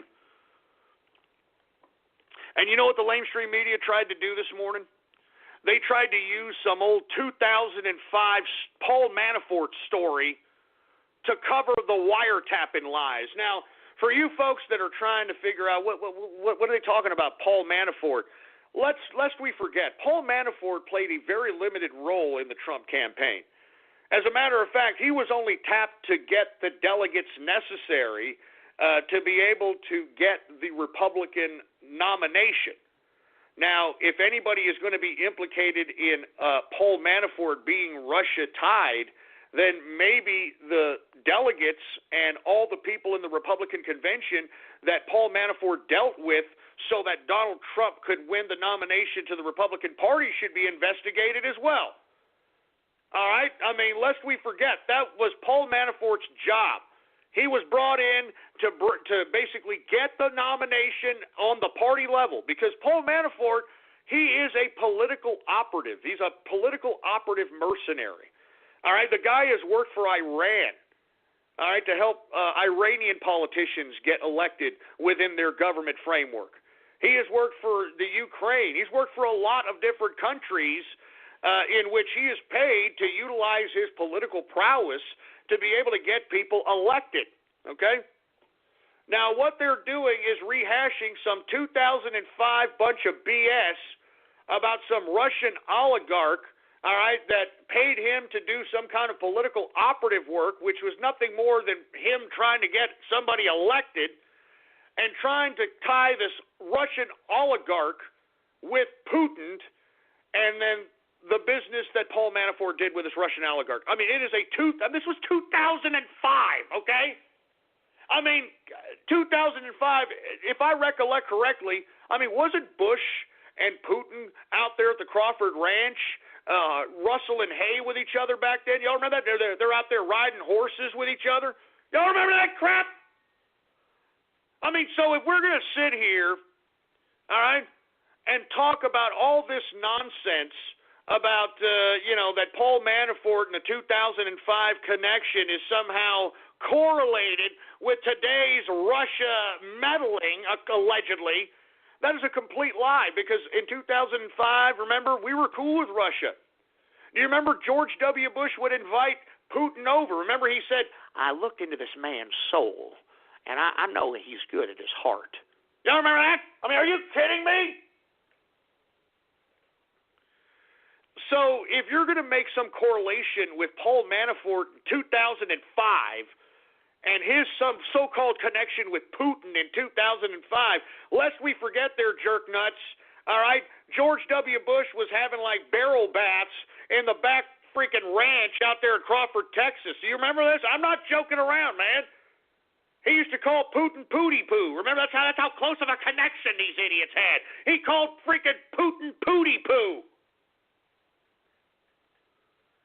So that's why I'm telling everybody right now, do not believe what the hell is going on here. They tried to pull off this 2005 Paul Manafort story, all right, when at the time Russia was cool with the United States was cool with Russia. Like I said, George W. Bush had Putin over, and they were riding horseback out there on the Crawford Ranch, lest we forget, back in 2005. Now, all of a sudden, what do? They pull out this Paul Manafort narrative so that in hopes of smoke screening the outright lie that the mainstream media, the FBI, lied to the American people, and the House intelligence community helped the mainstream media and the FBI lie. They helped. I mean, they were accomplices to the lie. They didn't accomplish anything. They were accomplices to the damn lie.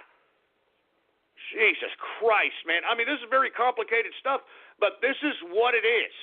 All right, what's happening here is a collusion between the mainstream media, the deep state, and the political class to try to make Trump look incompetent, make him look like a conspiracy theorist, make him look like a liar, make him look incompetent, make him look like a Russian agent, so on and so forth. It's an outright PSYOP job, and we cannot fall for it. That's why they're getting busted in their lies. That's why they got to come out and come clean. They know that Trump was under surveillance. They knew he was wiretapped. They were hoping that the Mr. and Mrs. Joe Sixpack would take the lie, take the bait, and take the bait and reshape their narrative, and they didn't do it. And you want to know why they didn't reshape their narrative, folks? It's because of us. You, me, we are the new media now, folks. I'm telling you this right now. Every time you retweet an article, every time you repost an article, every time you disseminate the information on whatever social media that you use, you are actually helping to shape the narrative of the Joe and Mr. and Mrs. Joe Sixpack. You are helping shape that narrative.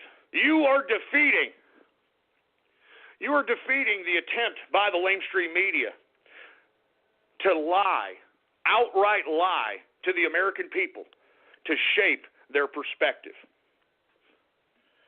So I'm telling you, folks, I'm going to continue doing what I'm doing, and you should do the same. I'm telling you, this Paul Manafort story from 2005 was nothing more to try to, cover. It was a cover story about the lie that the FBI and the mainstream media did in conjunction with the House Intelligence Committee. All right? Outright lie. Don't you ever forget it. Outright lie.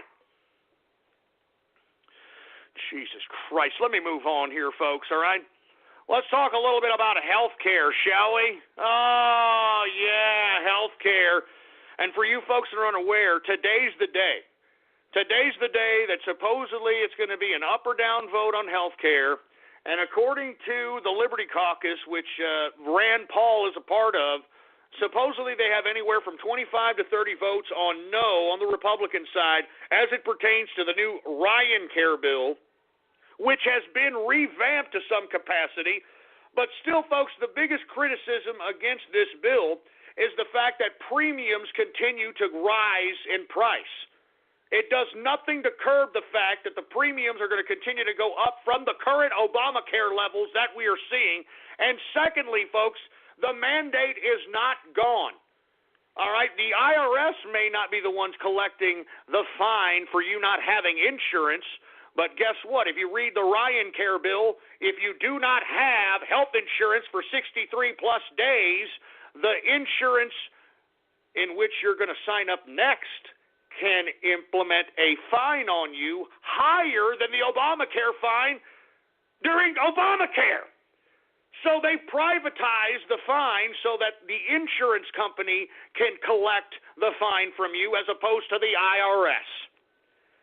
So once again, folks, this is nothing more than a smokescreen to federalize a monopoly of health insurance.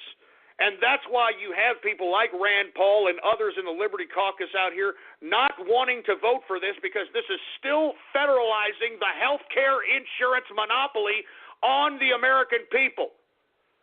And I tried to tweet at dumbass Paul Ryan last night and said, look, if you want to save face and your speaker, your House Speaker position, you need to first off bring down the cost of premiums, all right? And it's very easy to do. You idiots are just being unoriginal. You people are in the pockets of the health insurance industry, and this damn Ryan Care bill shows it and proves it.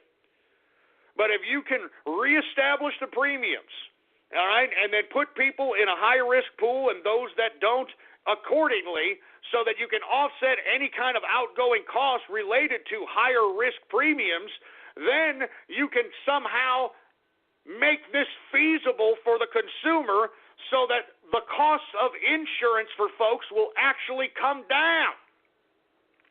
And secondly, you have to get rid of that damn mandate. I don't care if it isn't the IRS collecting. No one should collect a fine on you because you do not have health insurance. No one should collect a fine on you, for Christ's sake. That is a federal monopoly. That means that the federal government is coercing its people and forcing them to pay for something that they should not pay for. That was the underlying argument against Obamacare, that the federal government has federally mandated a monopoly on health insurance over its citizenry, which should have been unconstitutional, but for whatever reason, John Roberts, the Supreme Court justice, supposed conservative on the Supreme Court, voted in favor of Obamacare and said that the mandate was legal. And that's why we have this whole federal mandate. And you know what, folks? I don't blame Rand Paul for voting no or the Liberty Caucus for voting no, because this right here, folks, is nothing more than kicking the can down the road for another 10 years. That's all this is. All right, and who comes out on top of all this? The health insurance industry, of course. All right? I mean, of course, they're the ones that end up on top. I mean, they're not going to have their premiums go down. They're not going to restructure any kind of scheme in which the prices of premiums will be able to go down for folks that deserve it. They're not going to do anything. This is nothing more than kicking the can down the road. Now, what Paul Ryan is betting on this. He knows that the president needs for a repeal and a replace of Obamacare so that the government can remain solvent. Because, folks, here in the next year and a half, 2 years, if Obamacare continues, it will jeopardize the government itself. And we're going to see another 2008, 2009, and guess who's going to be bailed out? The insurance companies. Do you understand that? That's what this whole scheme was about. The whole scheme was about making sure that this whole goddamn thing, it's a Ponzi scheme, folks. It's a Ponzi scheme. All right?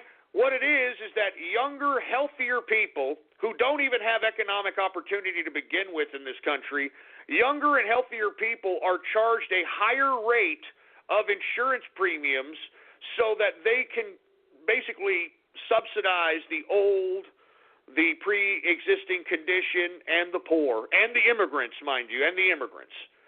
So that is the current structure of Obamacare, and they haven't restructured that, folks. All they did was supposedly take out the mandate of Obamacare on the federal level. All they did was masquerade that federal mandate and privatized it. So if you don't have insurance for 63-plus days, well, the next health insurance that you try to apply for is going to implement that fine on you, and if you don't pay the fine, you don't get health insurance. And this needs to stop, folks. This absolutely needs to stop, and this is why this particular bill, it seems as if it may be dead on arrival. Now, what does that mean for the Republican Party? Well, it means a lot of things. The first thing it means is that the Republicans are not united, that these people are in complete disarray, that, you know, you've got so-called fiscal conservatives under the guise of Paul Ryan and Mitch McConnell are proving themselves they're only fiscal conservative when it comes to enriching the conglomerations that donate to their campaign contribution accounts. And Ryan Care shows that all it is nothing more than a restructuring of the Obamacare system in favor of the health insurance industry. It does nothing to bring down premiums. It does nothing to rectify the insolvency of the system itself. It does nothing but kick the can down the goddamn road. So with that being said, there is a good flip side to this coin, because I hope Paul Ryan knows that if this damn Ryan Care fails and there is no vote and it's dead on arrival, I think that's justification to remove Paul Ryan. And Donald Trump knows this. That's why he's got a hands-off approach and is allowing the Republicans to initiate this whole health care bill. And he's going out there and playing politics and, trying to sell it. But if you hear him on the campaign trail, or I shouldn't say on the campaign, on the rally trail, he's had a few rallies, he said that, look, we've got to do it, folks. We just got to make sure that this thing passes, because if it doesn't pass, we can't pass taxes. Because the reason we can't pass tax cuts is because, folks, right now, Obamacare, and I hate to keep repeating this, but it bears repeating, an employer has to pay for an employee's health insurance if they work full-time. That's why if you go out in the job market, you don't see 40-hour-plus jobs anymore. You see jobs that are under 38 hours a week. And the reason is that's the threshold so that your employer doesn't have to pay you health insurance. So what are people doing? They're having to put 2 or 3 part-time jobs together just to make a feeble living without any goddamn benefits whatsoever. So what that has done, it has ruined the labor market. And it was intended to do that, folks. I mean, Obamacare was economic sabotage on the country. That's why during the Obama administration, the country went down the economic toilet. All right? I mean, when you don't have people working full-time, when you don't have people working overtime, I mean, you're going to have a pretty stagnant economy, if not floundering, if not falling economy, which we saw during the tenure of one Barack Obama. And that's why I'm saying this is what Trump knows. He knows that we have to repeal and replace this thing. If not, it could jeopardize the American economy. And guess who's going to get bailed out, folks? The insurance companies. That's what this whole Obamacare scam was all about. Bail out the insurance company once it becomes insolvent, and then incrementally go into a single-payer system. That's right. That's what Obamacare was all about. They knew this was a scam. I mean, just look at the way it's structured. It's a freaking scam. And they knew once it was insolvent, who was going to bail out the damn health insurance industry? The taxpayer. I mean, if you've seen these scams once, you've seen them 1,000 times. For Christ's sake, man. So sick of playing this game over and over and over and over again. For Christ's sake. Good God. Oh my God, man! I'm just so sick, for Christ. What, Templeton? Now I've got Templeton up. That's great. What do you want, Templeton? He's probably just as pissed off at what's going on with this health care bill. And let me tell you, POTUS knows. POTUS knows that Ryan and his political leadership is on the line if this is dead on arrival. His political leadership is on the line. And let me tell you, he should be removed as House Speaker for putting up this bill and making the Republicans look like a bunch of incompetent morons. Because this happened under his leadership, and he should be removed as House Speaker if this damn health care bill is dead on arrival, regardless if you agree with it or don't.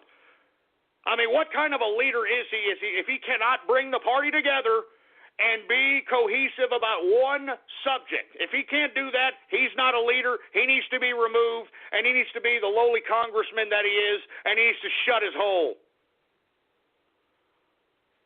That's all there is to it. Anyway, I've got Templeton over here. Templeton, what's your problem? What are you doing? Come here, Templeton. Hold on, he's getting bugged out, for Christ's sake. Come here, Templeton. What's your problem? Come here. What's wrong with you, Templeton? What's wrong with you? What's wrong with Templeton? What's wrong with him? Why are you... no, Temple, God damn it. I'm sorry, folks. I mean, I hate when Templeton does this, man. I mean, he's right by the door. He looks like he wants to take a turd or something. Don't take a turd there! Where you go? Come here! God damn it. Where the hell are you going? Come here, Templeton. Come here. Where are you going? You better not hide behind a corner and take a turd over there, man. God damn it. Look, folks, I got to take a quick break before this goddamn... Come here! Templeton, come here! I better hurry up. I got to... Jesus Christ, with this dog! This is what you get for having a dog and a show. You know what I mean? Templeton, come here. What are you doing, Templeton? Templeton, where are you? Come here. Where are you? Jesus Christ. Look, I got to go, folks. I will be right back. Hey, engineer. Can you put on the girl from Ipanema, for Christ's sake, before this damn dog? Come here, Templeton. Don't crap there. Don't crap there. God damn it.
listening to Ghost on True Capitalist Radio. True Capitalist Radio. Good God, man. I mean, look, folks, I'm sorry that I had to take a technical difficulty type of time out here. Templeton literally did it again. He took a turd. Luckily, it wasn't one of those mushy ones. You know what I mean? It was one of those, like he's had a lot of roughage treats. So, fortunately, and there's no goddamn Stanley steamer that needs to be involved here. But let me tell you something. I think I need to do some disinfecting here. So let me go ahead and take some time out and do that. Spray this goddamn place. Smells like a freaking dog turd in here. Luckily, I don't have to call no goddamn Stanley steamer up in this son of a...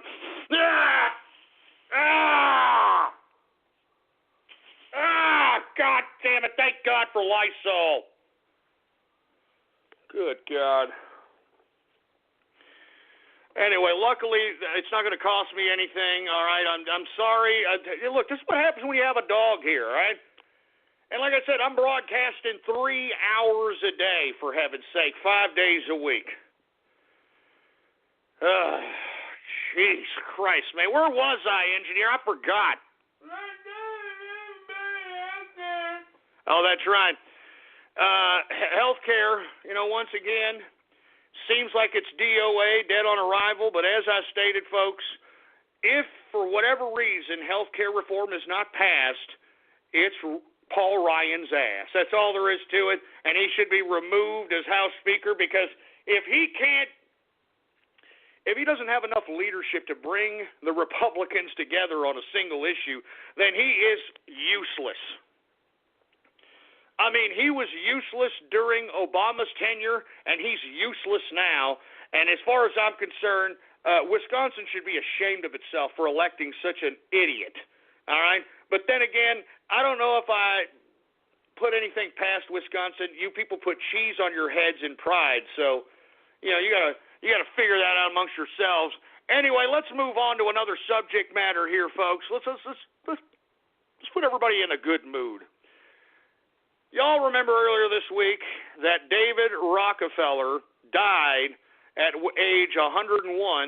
Of course, he died on March 20th, which happens to be National Frog Day, which also happens to be Barron Trump's birthday, which also happens to be the day that Eric Trump announced he is having a son, which is also the first day of spring, which is also the day that I came back on the emergency broadcast 1 year ago last year, or I should say last year. So a lot of things happening in regards to David Rockefeller. And you know what they like to say? These things come in threes. So we were hoping to see, I don't know, maybe a George Soros kick in the bucket or something of that capacity. No, guess what? David Brock. David Brock, the political operative, that old queen, David Brock, suffers a heart attack while working in the Washington, D.C. office early Tuesday. All right, now, there is no news on, David Brock's condition, but Ding Dong the Queen is almost gone. And for you folks that don't know who David Brock is, he is the disgusting, despicable political operative that is funded by George Soros, runs Media Matters, Correct the Record, and a whole bunch of other nonprofit organizations for which are out here trying to conduct themselves in some kind of a disgusting political operative, political coercive, political subversive capacity, a very disgusting human being to say the least. So once again, folks, David Brock, all right, has a heart attack on Tuesday, and it couldn't have happened to a better person as far as I'm concerned, all right? I mean, so as far as I'm concerned, I'm hoping that David Brock's ticker doesn't come back around to, put him back on the political operative scene. I think that's enough. He's done enough damage. He's done enough disgusting, despicable, I don't even want to discuss the kind of crap that David Brock has conducted himself in, but I think it's not a coincidence that his name, as well as his partner's name, are always mentioned in relation to pizza/pedogate investigations. I'm just saying, their name just keeps popping up. I'm just saying. So once again, folks, all right, once again, David Brock suffers a heart attack while working in D.C., being the political operative piece of manipulative trash that he is. That's just great, isn't it? How you like that, David Brock? This old queen thought he was going to be able to run amok. He thought he was going to be able to, conduct himself in such slimy political operative capacity without fate dealing him some kind of a slap to his fruit bowl, glory hole serving mouth, in my view. So give me a break. Once again, David Brock, Democrat, liberal, leftist political operative out here, all right, affiliated with all the disgusting, despicable leftist tricks, the despicable bird dog and all that crap. It's all them, all those people. They're on that side of the crowd. David Brock suffers a heart attack, baby, this past Tuesday while out in Washington, D.C., probably conducting some nefarious political activity. So everybody bow your heads right now, all right? Dear God, if you're listening, can you please just, remove Brock, please, all right? Can you please remove David Brock, God, please? Remove David Brock, please. Remove David Brock, please. Amen. Father, Son, and the Holy Ghost, David Brock's fruity ass we hate the most, all right? Get him out of here! Get him out of here! Holy, holy, holy, deck like a high and like a high and David Brock's hole. Holy, holy, holy, holy, holy, holy, like a high, David Brock's hole.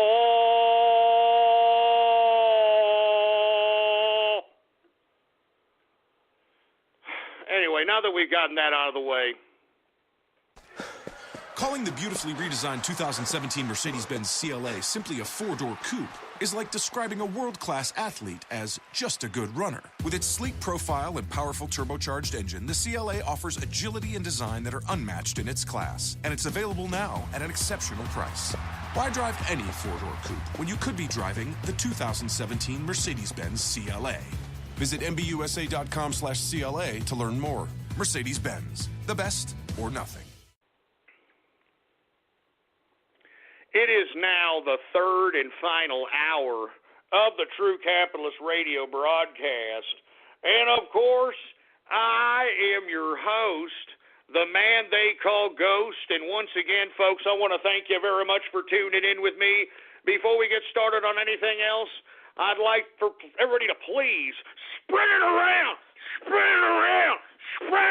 like wildfire, and let everybody know that True Capitalist Radio is in effect and in the house, and we are live every Monday through Friday, 4 p.m. Central Standard Time, baby, 4 p.m. Central Standard Time, right here on the official website of the True Capitalist Radio broadcast, and it is blogtalkradio.com/ghost. That's blogtalkradio.com/ghost. And, of course, if you have not done so, please follow me on Twitter. The Twitter name to follow is PoliticsGhost.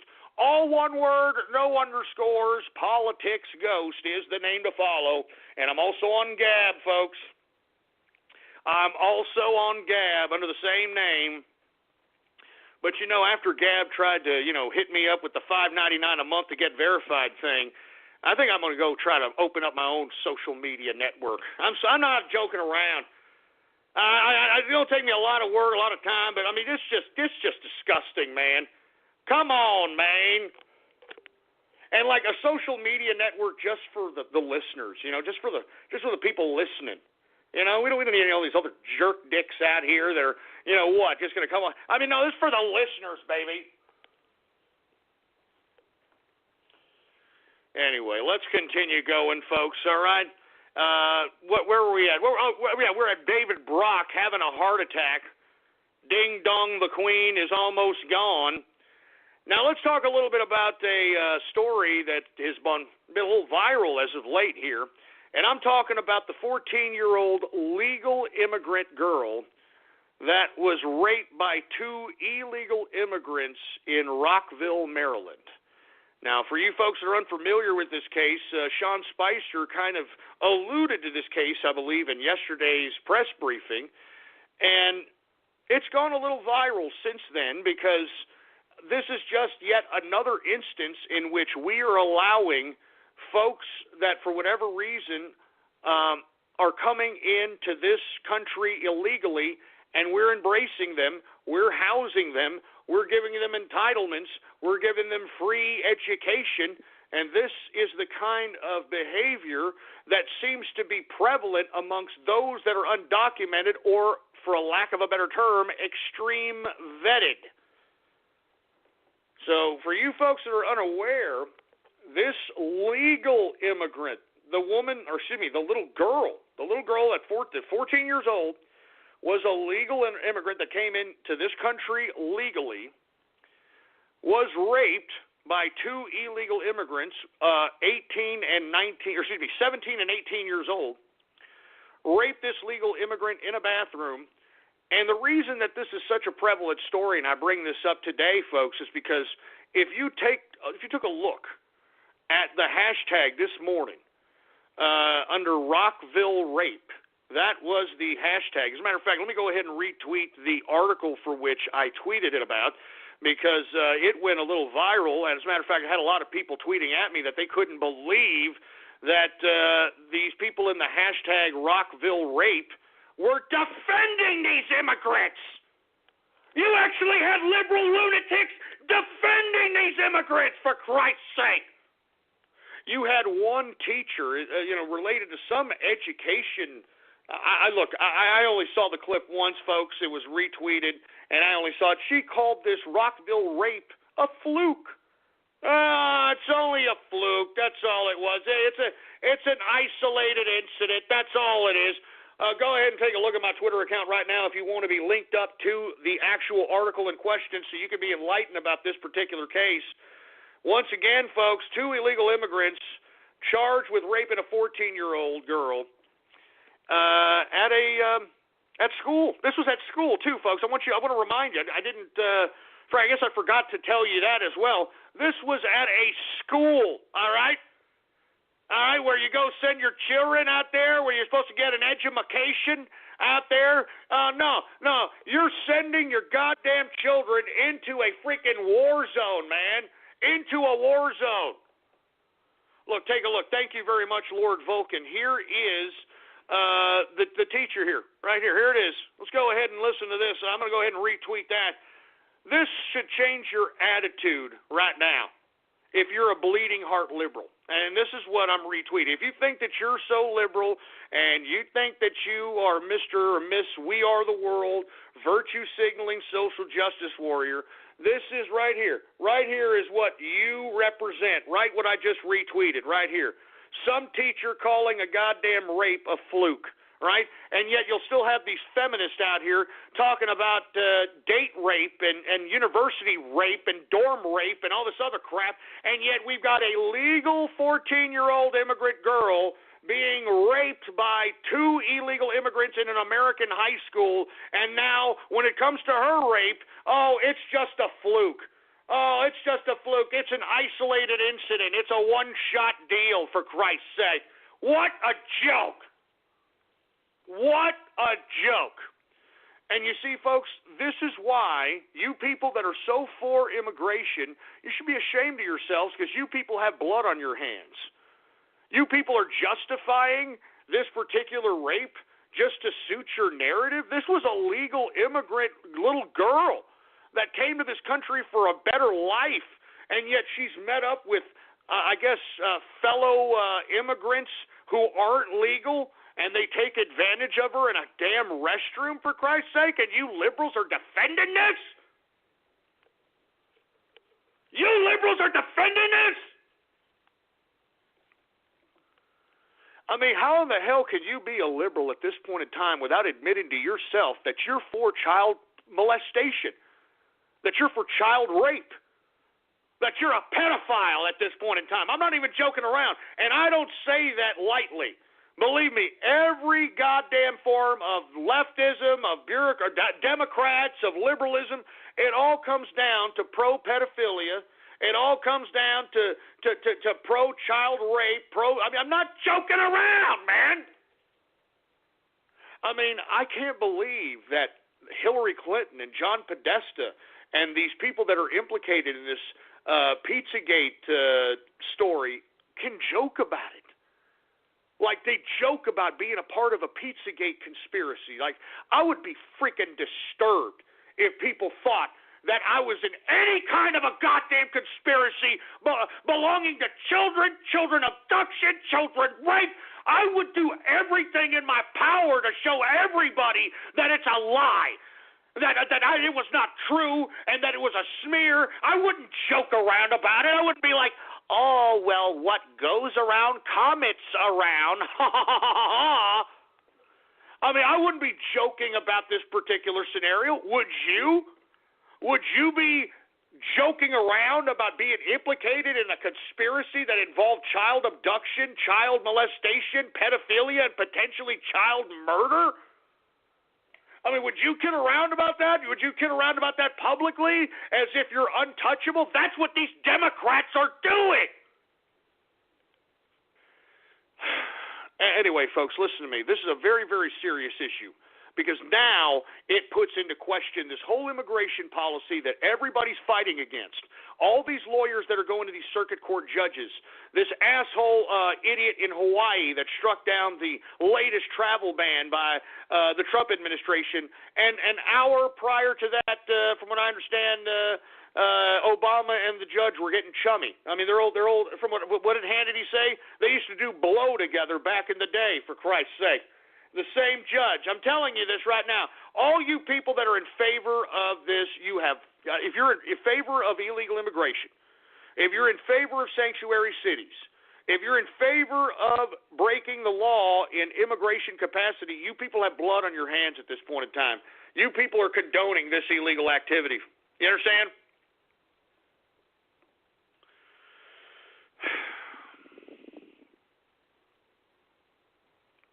That's why I'm saying to you folks, man, I mean, this is not a joke. I mean, we have to protect our borders. I mean, Trump is not saying that he's not going to allow people from other countries who want to reside in this country, who want to live in this country, to do so. He wants to extreme vet everybody that comes into this country to make sure that they're not going to be waving a Mexican flag during a protest and burning an American one, that they're not going to be blowing themselves up, that they're not going to be shooting innocent people and saying a la snack bar. All right, they're not going to be committing any kind of criminal activity. They're not going to be raping anybody. They don't have any goddamn anything, man. Extreme vetting. What's wrong with that? What's wrong with extreme vetting? I mean, you know, no vetting. This is what you get. Rockville, Maryland.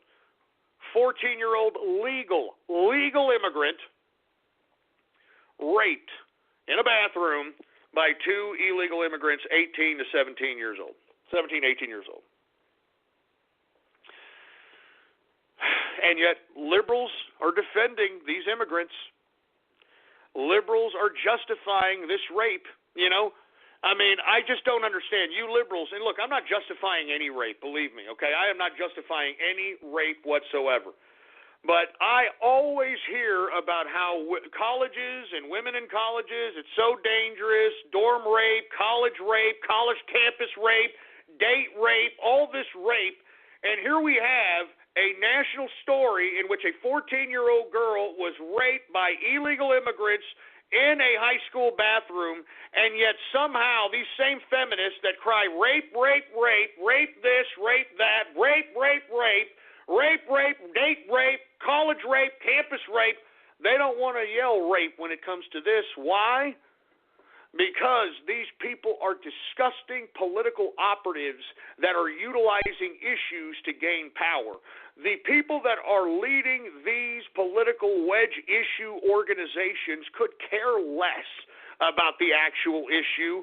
They care more about the power that's wielded when pimping this issue to people. You understand that? And when feminists are on the same side as illegal immigrants, and when feminists are on the same side as women who wear hijabs, well, then all of a sudden the group on their side gets bigger, and that's all the left cares about. They don't care about if it makes any kind of sense. They just care about more people on their side. Remember, these people on the left believe in mob rule. That's why you have all these idiots on the left talking about the popular vote this, the popular vote that, not understanding that the Electoral College was there to prevent such ridiculous mob rule. The whole Constitution and the way our system of institutional government was constructed was to protect the 49% from the 51%. That's what our system was intended to do. And you see, that's what these dumbasses don't understand. They're complete idiots. They don't care about whether it makes sense. They just care about wherever they're screaming that there's more people screaming in back of them than in front of them. Do you get that? That's all the leftist game is all about. Mob rule. They don't care. Does it make any sense that a feminist that's supposedly showing her flapjack tits out and, has a pussy vagina head on and all this other crap, marching in the same crowd as a woman with a hijab? It makes no sense. No sense whatsoever. Because the difference between that so-called feminist and the woman in the hijab, the woman in the hijab is there because her husband told her to be there. You understand that? That's the difference, you dumbass feminist dykes. All right? Her husband told her to be there because if she was there on her own, she wouldn't be there with a hijab, you dumb stupid cunts. Excuse my French. All right? But if she was there without her hijab, then yeah, she's true feminist. She's not going to be tied down to a Jehudi. A Jehudi is not going to break her down and make her put a hijab on. That's not the case. If they're out there in hijabs, they're there because their husbands told them to be there. And you want to know why their husbands told them to be here? Because they have a goddamn hijab on. That's why. All right? So I'm telling all you women that are out there that are walking in favor of supposed feminist rights, and you're walking in the same crowd as a woman with a hijab, then what you dumb feminist skanks need to do is do what she does, okay? You need to go back home and get back in the kitchen where you belong, you stupid skank! If you're going to walk with a stupid broad in a hijab, then shut your stupid mouth, get in the kitchen, and make a sandwich! Get in the kitchen and learn some goddamn appliances. Learn how to cook, for Christ's sake. I'm not joking around. If you stupid skankosaurus slut bags are going to be going out and protesting with women in hijabs, then shut your stupid faces. We don't care what you have to say. Get in the kitchen, or what? Do you want us to put a goddamn beekeeper suit on you? Is that it? Is that what this all comes down to? You want us to go ahead and throw a beekeeper suit on you and then say, yeah, you're still a woman. You're still proud to be a woman. Yeah, here's a beekeeper suit. All right, yeah. You know what? You're a second-class citizen, too. How do you like that? Oh, yeah, that's right. You don't use the same line as us men. You have your own woman line. Oh, yeah, that's right, woman. You don't get to drive out here. You're a second-class citizen. I'm serious. Is this what you women want? Stupid, dumb skanks. You make me sick. All you modern women in today's America should be ashamed of yourselves. Look, I hate to say this over and over again, but I thought Occupy Wall Street was the epitome of American ignorance because believe me, I thought I was embarrassed for America when I saw Occupy Wall Street. I was sincerely embarrassed for America. Everybody they threw a microphone in front of was a complete and utter trash hole, disgusting vagabond idiot with no substance whatsoever. Let me tell you, this Million Women's March, let me tell you something right now. This takes the cake. This takes the cake right here. These women, give me a break. And as a matter of fact, thank you very much there, Rock Ape. Take a look at this right now, all right? Let's go ahead and segue into the next goddamn subject matter. Take a look at this picture. Now, this picture was taken as the terrorist act in London on Westminster Bridge which, according to reports, the terrorist that took a vehicle, rammed it into unsuspecting people in Westminster Bridge, the intention was to run over members of Parliament in London Stan. And lest we forget, London Stan, the mayor is Wild Jehudi. And lest we forget, folks, that Sadiq Khan, the man who is the mayor of London Stan, not only has he been doing a lot of things that was against the interest of the country itself. For instance, he's promised to bring in as many Jehudis as he possibly can bring in. He has equated terrorist acts to that of, what did he say? Terrorist attacks are part and parcel of living in a big city. So, it's part of living in the big city. Like, here it is right here. Here it is right here. It's just part of living in the big city. All right, a couple of wild Jehudis are going to come run you over, and then after they get out of the car, start, stabbing people with meat cleavers and knives and crap. Don't worry about it. It's just part of living in the big city. That's all there is to it. Anyway, the reason that I'm tweeting these tweets here, the tweet that Rock Ape that I just retweeted, in which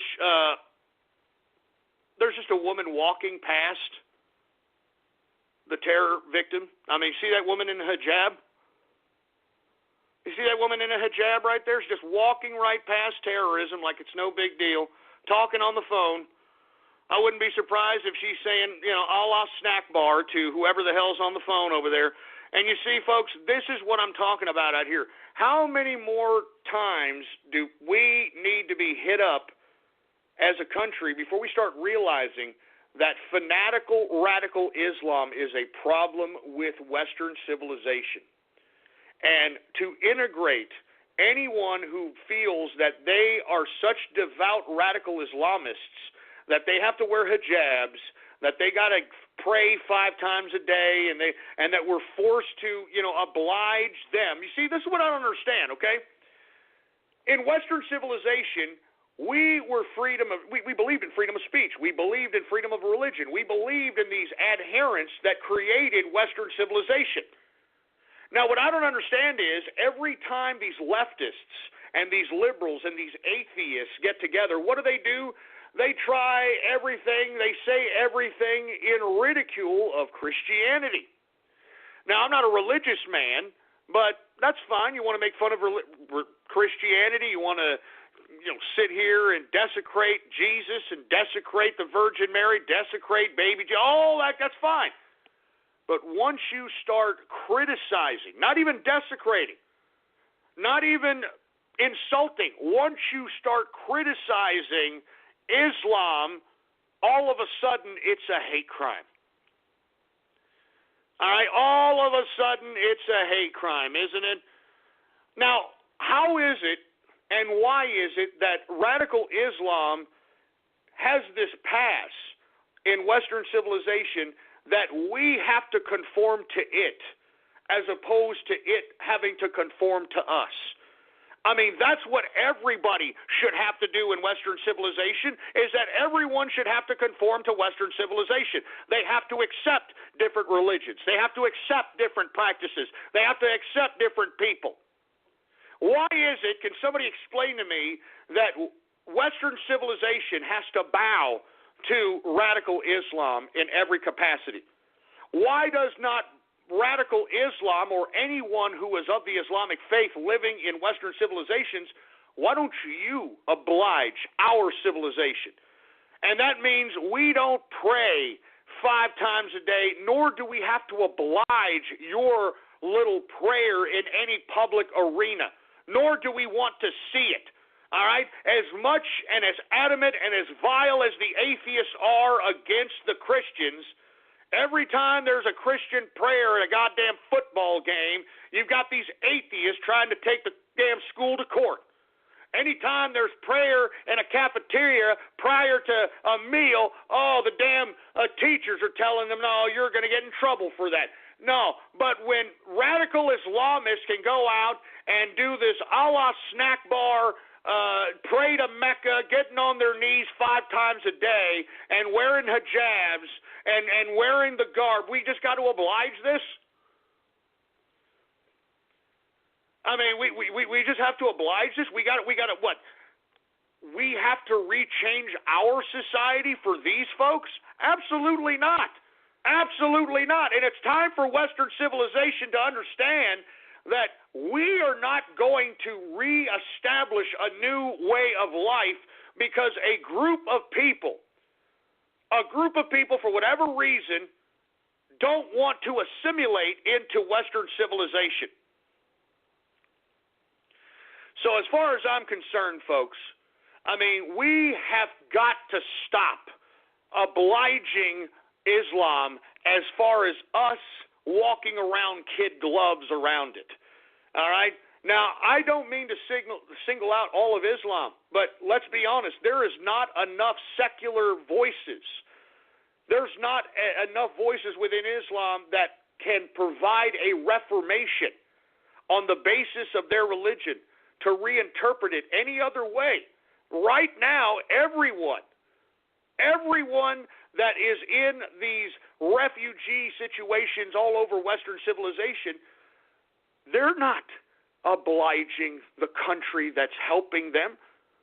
They're not obeying the laws of the country that's housing them and giving them welfare and all that. No.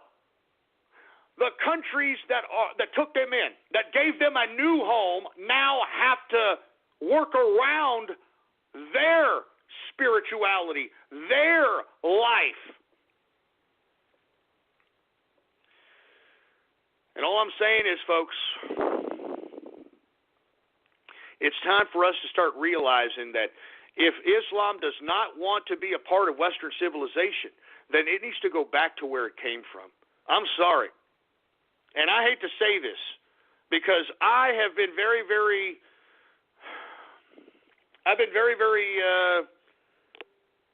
patient as it pertains to this issue. But at this point in time, we can no longer hide behind this charade that Islam is somehow a religion of peace. All right? And let me tell you, I'm not trying to say every Muslim is a terrorist or anything to that capacity, but it's a numbers game. There's over 1 billion Muslims in the world. 1 billion. Okay? If 10% of 1 billion is radicalized, just do the numbers on how much that is. I mean, this is the kind of numbers we're talking about here, folks, and we need to take into consideration that we can no longer sit here and deny that Islam, for whatever reason, has a preconceived inception in the brain that it sees itself supreme on the world amongst any other people. And this idea of Islam is really taking foot in the Islamic world today, and that's what is perpetuating all this terrorism. What's perpetuating all this terrorism is this idea of Islam taking over the world. Islam is not just a religion. Islam is also a political system. It's also an economic system. It's a moral system. It's a legal system. I mean, I can go on and on. I mean, this is what Islam is. And if that's the case, and if they are going to oblige the Quran more than the rule of law of the country of origin, then they have no business in a secular nation. They have no business in a secular nation if they can't come in and realize that they're going to have to accept things that are against their goddamn religion. That's the foundation of Western civilization. You're just going to have to accept the way people are. You don't have the right. God doesn't give you the right to kill people, you son of a bitch. God doesn't give you the right to kill yourselves, to hurt other people. What kind of God do you worship if that's what you think? It's time for Islam to realize that if you're going to come to Western civilizations, if you're not going to oblige Western civilizations, then get the hell out. Get the hell out. because I can't go into any Muslim country and conduct myself the way you folks are conducting yourselves in our country. I would be locked up, if not murdered, and would be justified under certain elements of Islamic law. So you can't have it both ways, Islam. You can't come to another person's country and think that you can come and restructure the damn Western civilization behind this Islamic fundamentalist idea, while at the same time, what you're doing in our country, that's why you're in our country, because you're too afraid to do it in your country, you fucking stupid sacks of scared crap. Excuse my French, but that's why you're in our countries. You're in our country because you're afraid to do it in your country. You're afraid to stand up and fight against your oppressors in your country. So what do? You come to Western civilization where you know that people aren't used to seeing beheadings and violence and all the carnage and despair and death that you're used to. Don't blame us for the death. Blame your leadership that you people, for whatever reason, you can go and do suicide bombings to people on the West, and yet it never occurs to you to go and suicide bomb your goddamn country of origin to overthrow whatever oppressive government that you feel America has put there.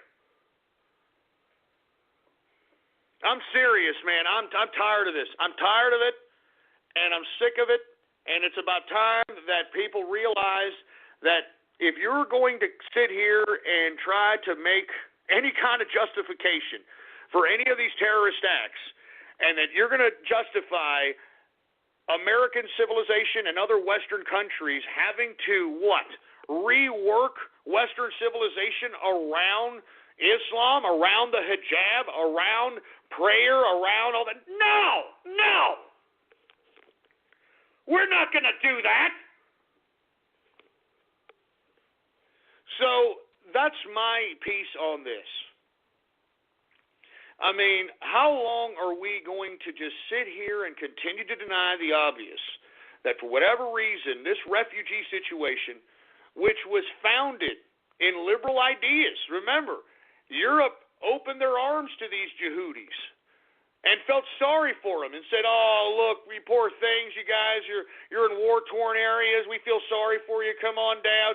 And look at how the Yehudis have repaid Western civilization by trying to turn Western civilization into a fundamentalist Islamic hellhole.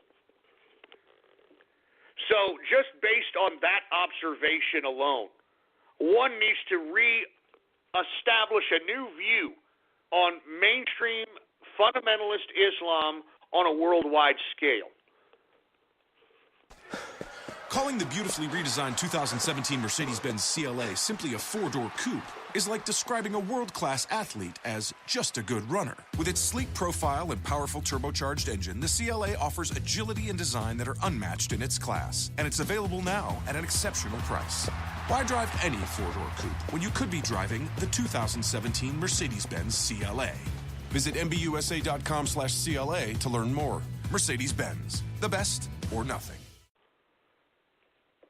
So that's all I'm saying. That's all I'm saying, man. Once again, folks, terrorism hits London on Westminster Bridge. I think we've got 40 people injured. I think we got, 4 people dead now? Jeez. I mean, how much more do we have to put up with, man? How much more are we going to have to put up with before the people of the world, the people of Western civilization raise up and hold the people that allowed these refugees to come into our countries accountable? I mean, when are we going to raise up? When are we going to do this? I mean, I'm glad that Donald Trump is our president because he's the only one in the world right now outside of Marine Le Pen and Nigel Farage that understand that this immigration, refugee, migrant crisis is nothing more than a ploy by Islam to invade the West And if you don't think that by now, well, then just take a look at Europe, for heaven's sake. All right, take a look at Europe. Take a look at Germany, France, Sweden. Take a look at all that over there. And take a look at what's going on over here, folks. Take a look at what's going on over here. Anyway, folks, let me move on. All right, we're running out of time here. Did you all hear that North Korea fires more missiles towards Japan? And guess what? Major fail. I mean, I don't know what Kim Jong-un is thinking. I don't know if this guy, he himself may be drunk. He may be high on cheese. The fat may be getting into his head. I don't know what's going on with Kim Jong-un, but I thought that by Tillerson offering that olive branch, that Kim Jong-un was going to accept it, and he did not. And now, the more and more Kim Jong-un tests these missiles, the more ridiculous he looks. All right? I mean, the more ridiculous he looks like a freaking moron. He looks like he's going into his firecracker factory and, basically putting everything that he's got in one bottle rocket and hoping that it can, kind of give some display so that they can put it on camera to show on state-run television, okay? I mean, he's already done a few missile tests, which all have been failures, okay? Kim Jong-un, your ballistic missile capabilities are a joke, all right? I mean, you've got people in Gaza right now that can make rockets out of bottles and like toilet paper or some crap that have more accuracy than your ballistic missile capability. And you should be ashamed of yourself, Kim Jong-un. And if you knew what was good for yourself before you end up being assassinated, because I'm calling it now. If you want my view, I think that he is going to be assassinated from within. I think that somebody close to him is going to kill him. They're going to claim that it was a heart attack. They're going to claim, because he's a fat bastard, so it's very easy to just kind of inject something into this fat ass. He goes into a cardiac fit. He's dead. And as a result, I don't know who's going to be the leader. And that's really the only thing keeping Kim Jong-un in power, is that no one knows who's going to be post-leader after Kim Jong-un, all right? No one knows. No one knows. I mean, I don't believe now, since I've done some research and talked to a few people on the inside, I do not believe that Kim Jong-un was behind the murder of his brother. I believe that this was a deep state hit. Now, I don't know if it was CIA. I'm not sure if it was South Korea. I'm not sure if it was Japan. But it was definitely a signal to Kim Jong-un to basically, you're next. We got you. We're going to get your brother. We're going to get you. And I think that's why Kim Jong-un is going ballistic at this point in time, literally by throwing, bottle rockets disguised as ballistic missiles and failing. So, in my view, I think that Kim Jong-un better rethink what he's doing, and if he knows what's good for himself, he'll take the olive branch that has been given by Tillerson before. And let's be honest with you, folks. Let's just play devil's advocate here. Let's just say Trump decides, you know what, I'm tired of this stupid, fat, cheese-eating piece of idiot crap. Let's blindfold this asshole with dental floss. Let's go ahead and invade North Korea. And let's say we invade North Korea and it's all of a sudden war. It's wartime. Well, then that's when Trump has capabilities under wartime powers that he would not normally have during regular peacetime. And as a result, this will give Trump leverage to be able to round up everyone who has dissented and who is potentially a now interpreted risk to national security, be able to round these people up and put them into a nice, safe place somewhere, because that's what happens in war. And let's be honest, North Korea will spank their asses. Are you kidding me? I mean, what do they've got? They've got nothing more than an army of idiots. And, I'm going to be honest. I think that all you'd have to do is drop leaflets in North Korea stating that if you put your guns down, you'll get to meet Dennis Rodman. I swear to God, I think that they'll do it. That's how stupid Kim Jong-un has got the population. I'm not joking around. I think the same thing can be done to China. I think that if you drop leaflets that, hey, look, you drop your guns, you'll meet Kobe Bryant or something. I mean, they are that childlike and entertainment fetished that I genuinely believe that that is a genuine wartime, warlike strategy against these two adversaries, because that's how they treat their population. They anesthetize their population with entertainment, and as a result, they're star fuckers, excuse my French, for a lack of a better term. I'm not even joking around. So once again, I'm just playing devil's advocate. If, for whatever reason, we go to war with North Korea, it'll give Donald Trump leverage to rule with a little bit more iron fist as it pertains to those within the political class, those within the deep state, and those within the media, and those that are trying to destabilize his government. I think that you people need to realize that if for whatever reason that this goes into a warlike situation, you idiots ain't going to be, able to call for Donald Trump's assassination anymore. You're not going to be able to sit here and call for the civil unrest of America anymore without being rounded up and thrown into a goddamn camp where you belong, for Christ's sake, as far as I'm concerned. Anyway, folks, I'm just putting it out there, folks. I'm just putting it out there. Anyway, last but not least, folks, I want to talk a little bit about during Comey's testimony in front of the House Intelligence Committee, that Comey talked about there's an investigation going on so-called, quote, far-right websites. Did you hear this? FBI coming out and saying that far-right-wing websites are under investigation. Why? Because we're the ones exposing your lies, James Comey? Huh? We're the ones exposing the political theater that you and the House Intelligence Committee conducted in front of the American people, and were called out with your outright lies, and you had to admit it today? Is that why you're investigating, quote, far-right websites? Because we are contradicting your lies? We're contradicting your hypocrisy? Yeah, folks, for you folks that don't know, I mean, he named names on this testimony. He said InfoWars Alex Jones. He said Breitbart. I wouldn't be surprised, folks, if a plethora of different agencies are investigating this broadcast and anybody affiliated with this broadcast. I'm going to be completely honest with you, folks. We are in dangerous times right now. And the reason is because, as I stated in the article that I wrote on Ghost.report this morning, that the state, and I'm talking about the concert of the lamestream media, the political class, and the deep state are working in concert against the will of the American people. And by that very definition, they are an enemy of the American people. And that's why I'm saying right now we are fighting a war here.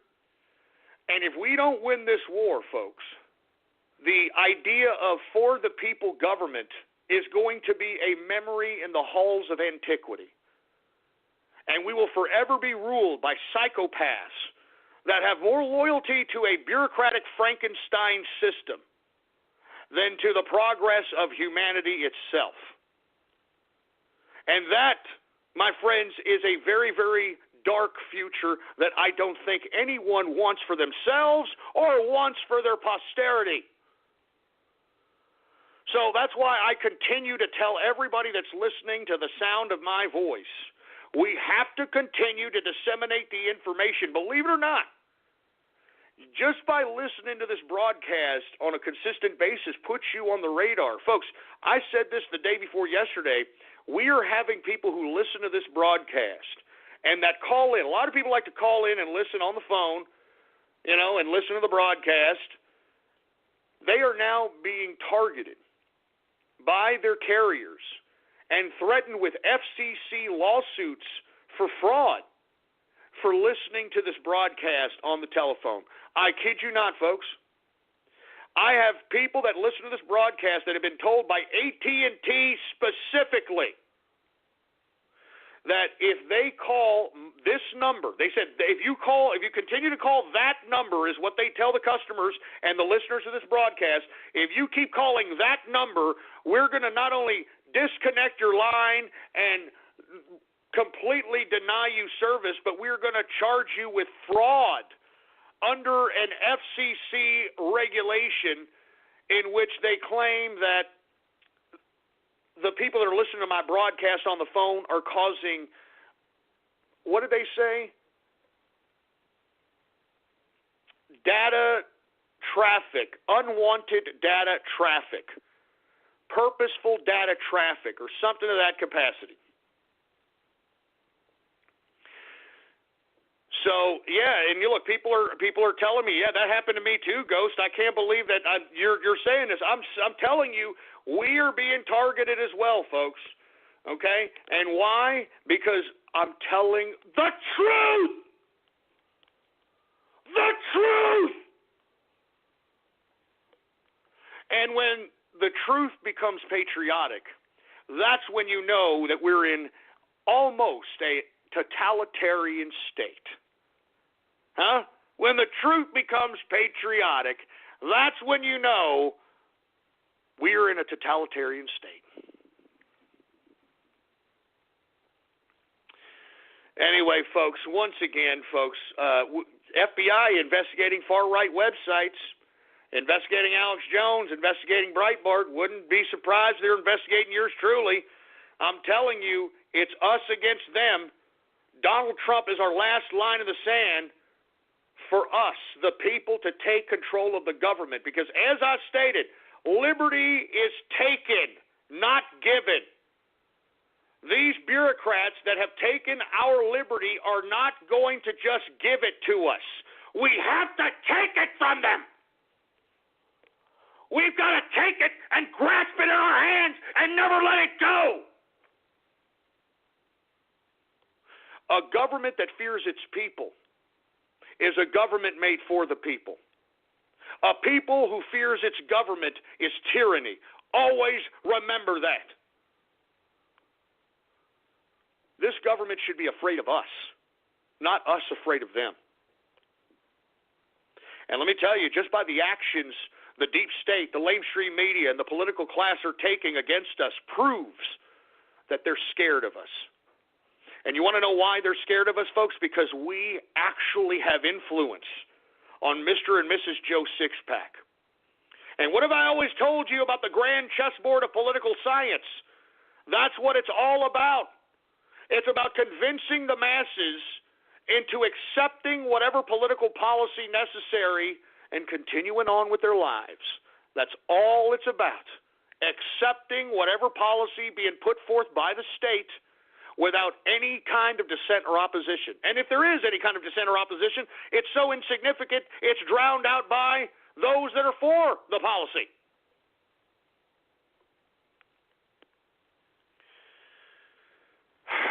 So anyway, with that being said, folks, all right, that's about all I've got to say today, folks. I mean, there's just so much there's so much going on in today's world. That's why we have to be politically conscious. We have to know what we're talking about. I mean, in this day and age of the internet, you should be able to gather your news and information on your own. If you don't, and you rely on the mainstream media talking heads, you are intellectually lazy, folks, and that's all there is to it. Now, before I move on to anything else, I would like to reiterate, please, if anything that I retweet, anything I tweet, please retweet it, okay? Because that is what's going to spread the message. That's what's going to disseminate the news and information to the proper eyes. It's got to be in the faces of everybody, folks, and we need your help. All right? If I tweet out something, please retweet it. It's just a freaking click, for Christ's sake, man. We've got to do it, folks. If we don't do it, then we're done. If we don't do it, then we might as well accept totalitarianism. If we don't do it, we might as well say that everything that we did in 2016 and now is for naught. Anyway, folks, that is over with the damn broadcast. As a matter of fact, people are asking if something seriously happened to Raiden Snake. I can confirm that Raiden Snake is in the Inner Circle chat room. He is okay. We thought that maybe something may have happened to him because he likes to patronize London Stan, and we were hoping that he wasn't there during the unfortunate terrorist act that happened at Westminster Bridge. But luckily, he is with us. He's okay. So with that being said, folks, we've got about 10 minutes left in the broadcast. Calling the beautifully redesigned 2017 Mercedes-Benz CLA simply a four-door coupe is like describing a world-class athlete as just a good runner. With its sleek profile and powerful turbocharged engine, the CLA offers agility and design that are unmatched in its class, and it's available now at an exceptional price. Why drive any four-door coupe when you could be driving the 2017 Mercedes-Benz CLA? Visit MBUSA.com/CLA to learn more. Mercedes-Benz, the best or nothing. Over 90% of all Fortune 500 companies share one thing in common. You can find a Veridesk on their desks. Here's why. Research says sitting is the new smoking. But people who stand more and sit less say their back feels better and that they're more productive. Veridesk is crafted to last a lifetime. It's height adjustable and there's no assembly. All the details are at Veridesk.com. VARIdesk.com. The original Veridesk. Join the movement. And look, I'm going to get to some Radio Graffiti calls here in just a second, folks. I do want to remind everybody that we do have a few more Inner Circle slots available. Just to let y'all know, they were put up, 2 days ago, and they're already starting to sell. I didn't announce it. So, once again, we have a lot of people who have just relinquished their Inner Circle slots because they're afraid. Because there's a lot of things related to the deep state and this broadcast, a lot of the things that I'm conducting. A lot of people got freaked out when the official symbol of the capitalist right was actually posted on a billboard on the same day, the next hour, in Arizona. I mean, there's a lot of things. I mean, some people are in other countries, in European countries, and they're a little afraid that, they could be potentially targeted by their state. A lot of reasons, folks. So we had about a dozen slots available, and anybody who wants to come along to the Inner Circle, just go right ahead. Please, we don't want any more imbeciles that are under the age of 21, okay? And I hate to subjugate anybody who's under the age of 21, but everybody who's been put on the short bus is under the age of 21, all right? I hate to say it. And look, some of the guys on the short bus, they've been DMing me. They've been actually acting like some good guys out here. So we may even bring back some of the people on the short bus. Maybe. Anyway, with that being said, folks, if you want an Inner Circle slot, go to ghost.market. All right, type that in your browser, ghost.market. All right, ghost.market. Type it in your browser. Anyway, with that being said, let's go ahead and get to everybody's favorite part of the broadcast, and I'm talking about Radio Graffiti. Radio Graffiti, the part of the broadcast where the spectators become a part of the spectacle. All you've got to do right now is give me a call at 516-453-9903. And when I call on your area code, you've got exactly 3 to 4 seconds to say whatever it is that's on your mind. That's why we call this Radio Graffiti. And I'd like to remind everybody the reason that Radio Graffiti isn't, 30, 40 minutes long anymore at the end of the True Capitalist radio broadcast is because we have the Saturday Night Troll Show dedicated to trolls, dedicated to tech, computers, gaming. It's a great, great show. Huge ratings just for that show in general. It's on every Saturday. 5:30 p.m. Central Standard Time is the Saturday Night Troll Show. Once again, 5:30 p.m. Central Standard Time on Saturday is the Saturday Night Troll Show, folks. All right, and I hope that all of you trolls out there actually attend the Saturday Night Troll Show, folks, because, I mean, we have an hour full of radio graffiti. And, you know, these guys on the Saturday Night Troll Show actually want to make it 3 hours. So we shall see what happens on Saturday. Anyway, with that being said, hey, engineer, do we have any goddamn radio graffiti calls?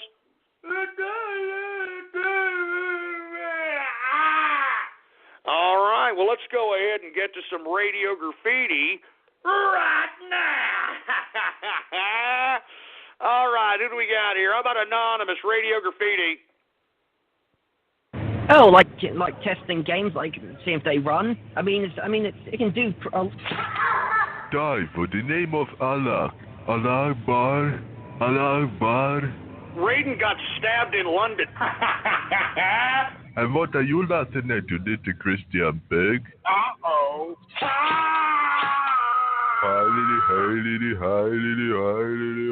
Who is Al-Allah? Who is Ar-Rahman? Who is Al-Mannan? La ilaha illallah, Muhammadur Rasulullah. Goddamn African booty scratcher bastard! You son of a bitch!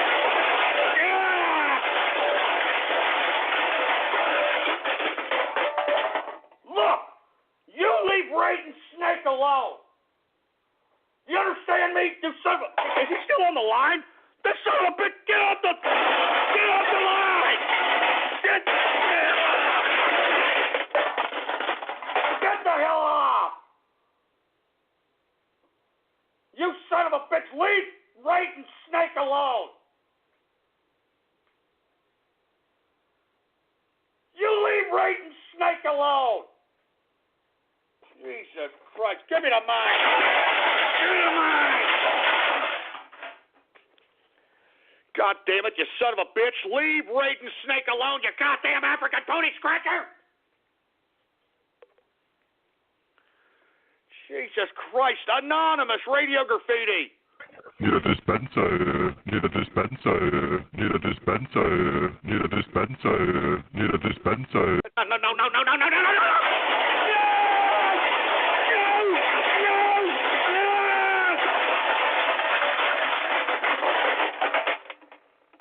Goddamn African booty scratcher, how many freaking numbers do you have out there in Africa? How many goddamn numbers do you have in Africa, for Christ's sake? Good God! You know what? Give me the mic. Give me the... I bet you're one of these sons of bitches out there in Nigeria, catfishing some of these old bags out here, aren't you? Huh? I bet you. I'm sure that's where you get all the goddamn lines, don't you, boy? Jesus Christ. Anonymous radio graffiti. Need a dispenser, need a dispenser, need a dispenser, need a dispenser, need a Shut up! Son of a bitch. Anonymous radio graffiti. Need a dispenser, need a dispenser, need a dispenser. You know what? You son of a bitch. Son of a bitch! God! Damn it, I hate you! I hate you!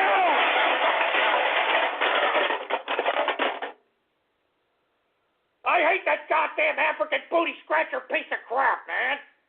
I freaking hate that guy!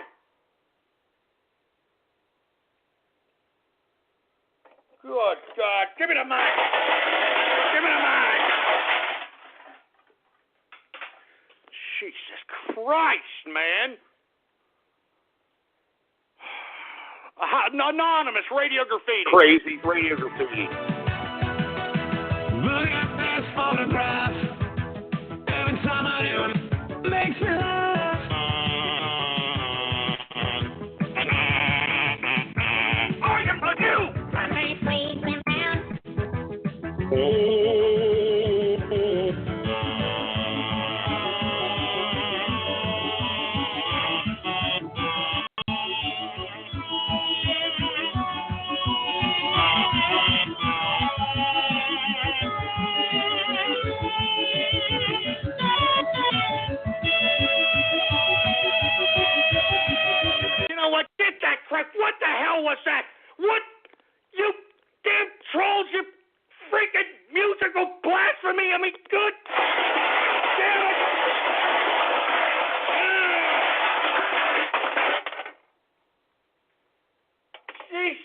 Christ, man.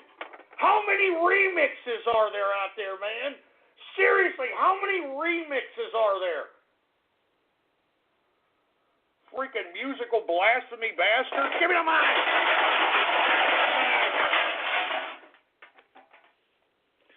Musical blasphemy, I say. Musical blasphemy. Anonymous radio graffiti. Uh-oh. Ooh. Oh, my. Jesus Christ. Here you sick-ass, twisted idiots go with your poop fetish, man. Oh, good God, man, I'm so sick. Anonymous radio graffiti. We got J-Man Capitalist radio graffiti. YouTube. Everybody's doing the YouTube. Boogie, boogie, boogie, boogie. Everybody's doing the YouTube. Boogie, boogie, boogie, boogie. YouTube. Everybody's doing the YouTube. I mean, look, I accidentally said that one time. One time I accidentally said YouTube, and you idiots will never let me live it down. Screw you, asshole. Anonymous radio goddamn graffiti. We got 8 equals. Radio fucking graffiti. The following recording is from my corpse, Snake Raiden. I'm recording this so you can see how London stands taking up the time for the West. If I die, I just want to say for the MI6, I'm sorry for putting semen in my customers' food in my restaurant. I'm sorry for trying to run over and go to the retard bus. But most importantly, I want to say to Ghost, I'll miss you. I'm so sick. No, please, don't kill me. Wallah Akbar. Wallah Akbar. No.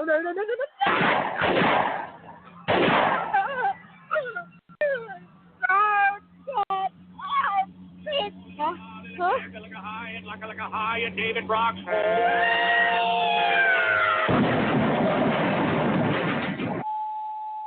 I am dying. I am fucking dying. Are you joking? Leave Raiden Snake! You bastard! No! Leave Raiden Snake alone, you son of a bitch! Oh my God! Oh my God! You sons of bitches! I told you! I'll tell you 1,000 times, you son of a bitch! Leave Raiden Snake alone! Leave Raiden Snake alone, you son of a bitch! You know, I'm done with this crap. I'm so done with this crap. Follow me on Twitter. I'm getting the hell out of here. Politics goes. All one word, no letters. Politics goes to the limit hole. Give me a beat tomorrow, you son of a bitch.